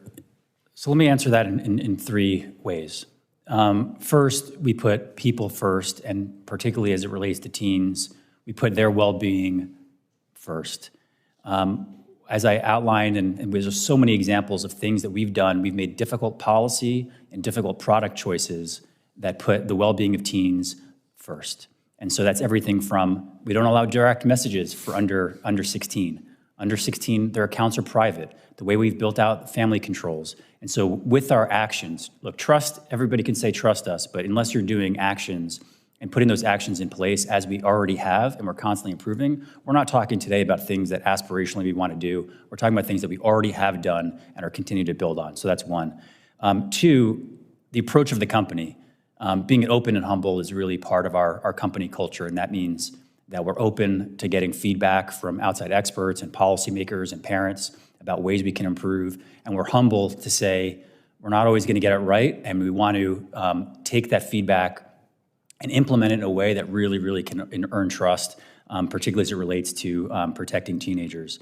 And the third is I would encourage parents to have conversations with your teenagers. Ask them how they use TikTok. How do they feel after using TikTok? And from what we're hearing and what we're seeing in the community is that TikTok is a joyful experience. It's inclusive. It makes teens feel better when there are difficult times during the pandemic or in the school day. And so just have those conversations with your teens, but also take the opportunity to maybe film a TikTok video with your teenager to facilitate that conversation.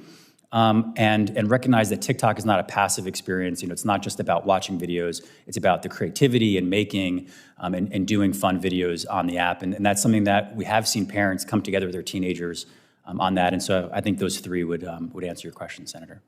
Ms. Miller?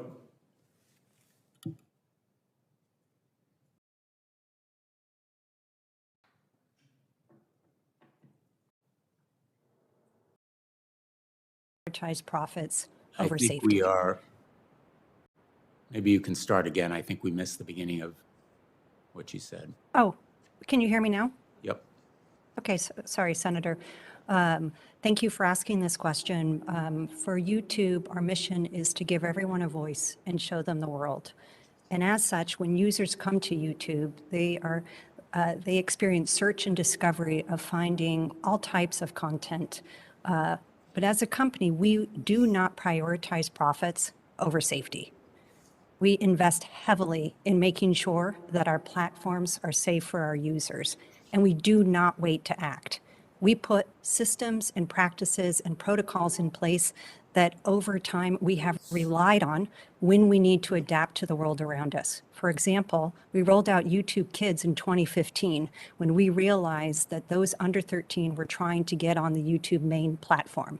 We created a safe space for them on YouTube Kids. In addition, we are a transparent company. We rolled out our first quarterly transparency report in 2018. We continue to update that on a quarterly basis where we share additional metrics. We rolled out the violative view rate statistic earlier this year. We believe that being a company where responsibility is our number one priority, where we are constantly trying to balance the freedom of expression with being responsible, is something that is ingrained in our DNA, and we're very proud of the work that we've done, but we know there's always more for us to do.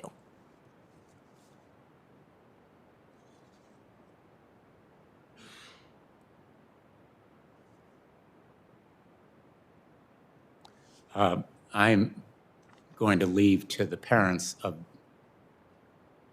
America and the world whether or not they find your answers sufficient to distinguish you from Facebook. I know for sure, with certainty, that we need more than just, with all due respect, the kind of answers that you have given to persuade me that we can rely on voluntary action by any of the companies in big tech. And so I think you're going to hear a continuing drumbeat. And I hope that you'll be part of the effort for reform. I hope there will be release and disclosure. I want to read, in that connection, a text that just came to my staff, and I haven't had the opportunity really to review it myself, but I'm going to read it. It comes from one of the families whose story I shared anonymously. Quote, "I've watched the entire hearing. I just heard the senator refer to our experience. Mr. Beckerman is lying that her experience is atypical. That is not true. My daughter's TikTok feed was inundated with suicide ideation videos, self-harm videos, and anorexia videos because she was feeling depressed and searched for videos on this topic. Then every time she opened the app, there was more. She could have been feeling better, but these videos brought her down again and inspired her to spend hours making her own similar videos. I also just wanted you to know that she is an honors student, athlete, president of her student council, and all-around great kid. Mr. Beckerman's testimony makes me so angry." I say that with all due respect, but I just want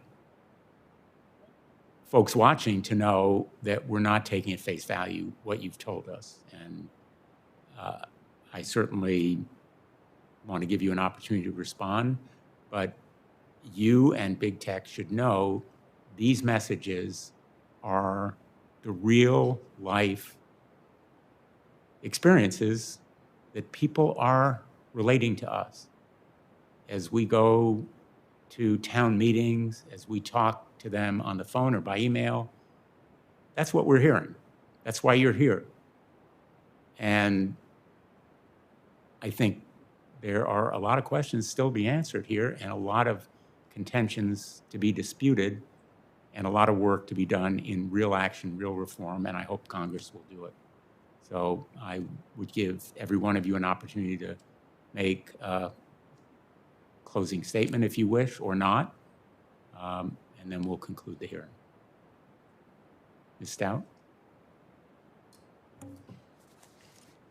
Chairman Blumenthal, thank you again for the opportunity to appear today, and I would absolutely agree with you that voluntary measures are not adequate in and of themselves, and we've never suggested that voluntary regulation is the way forward.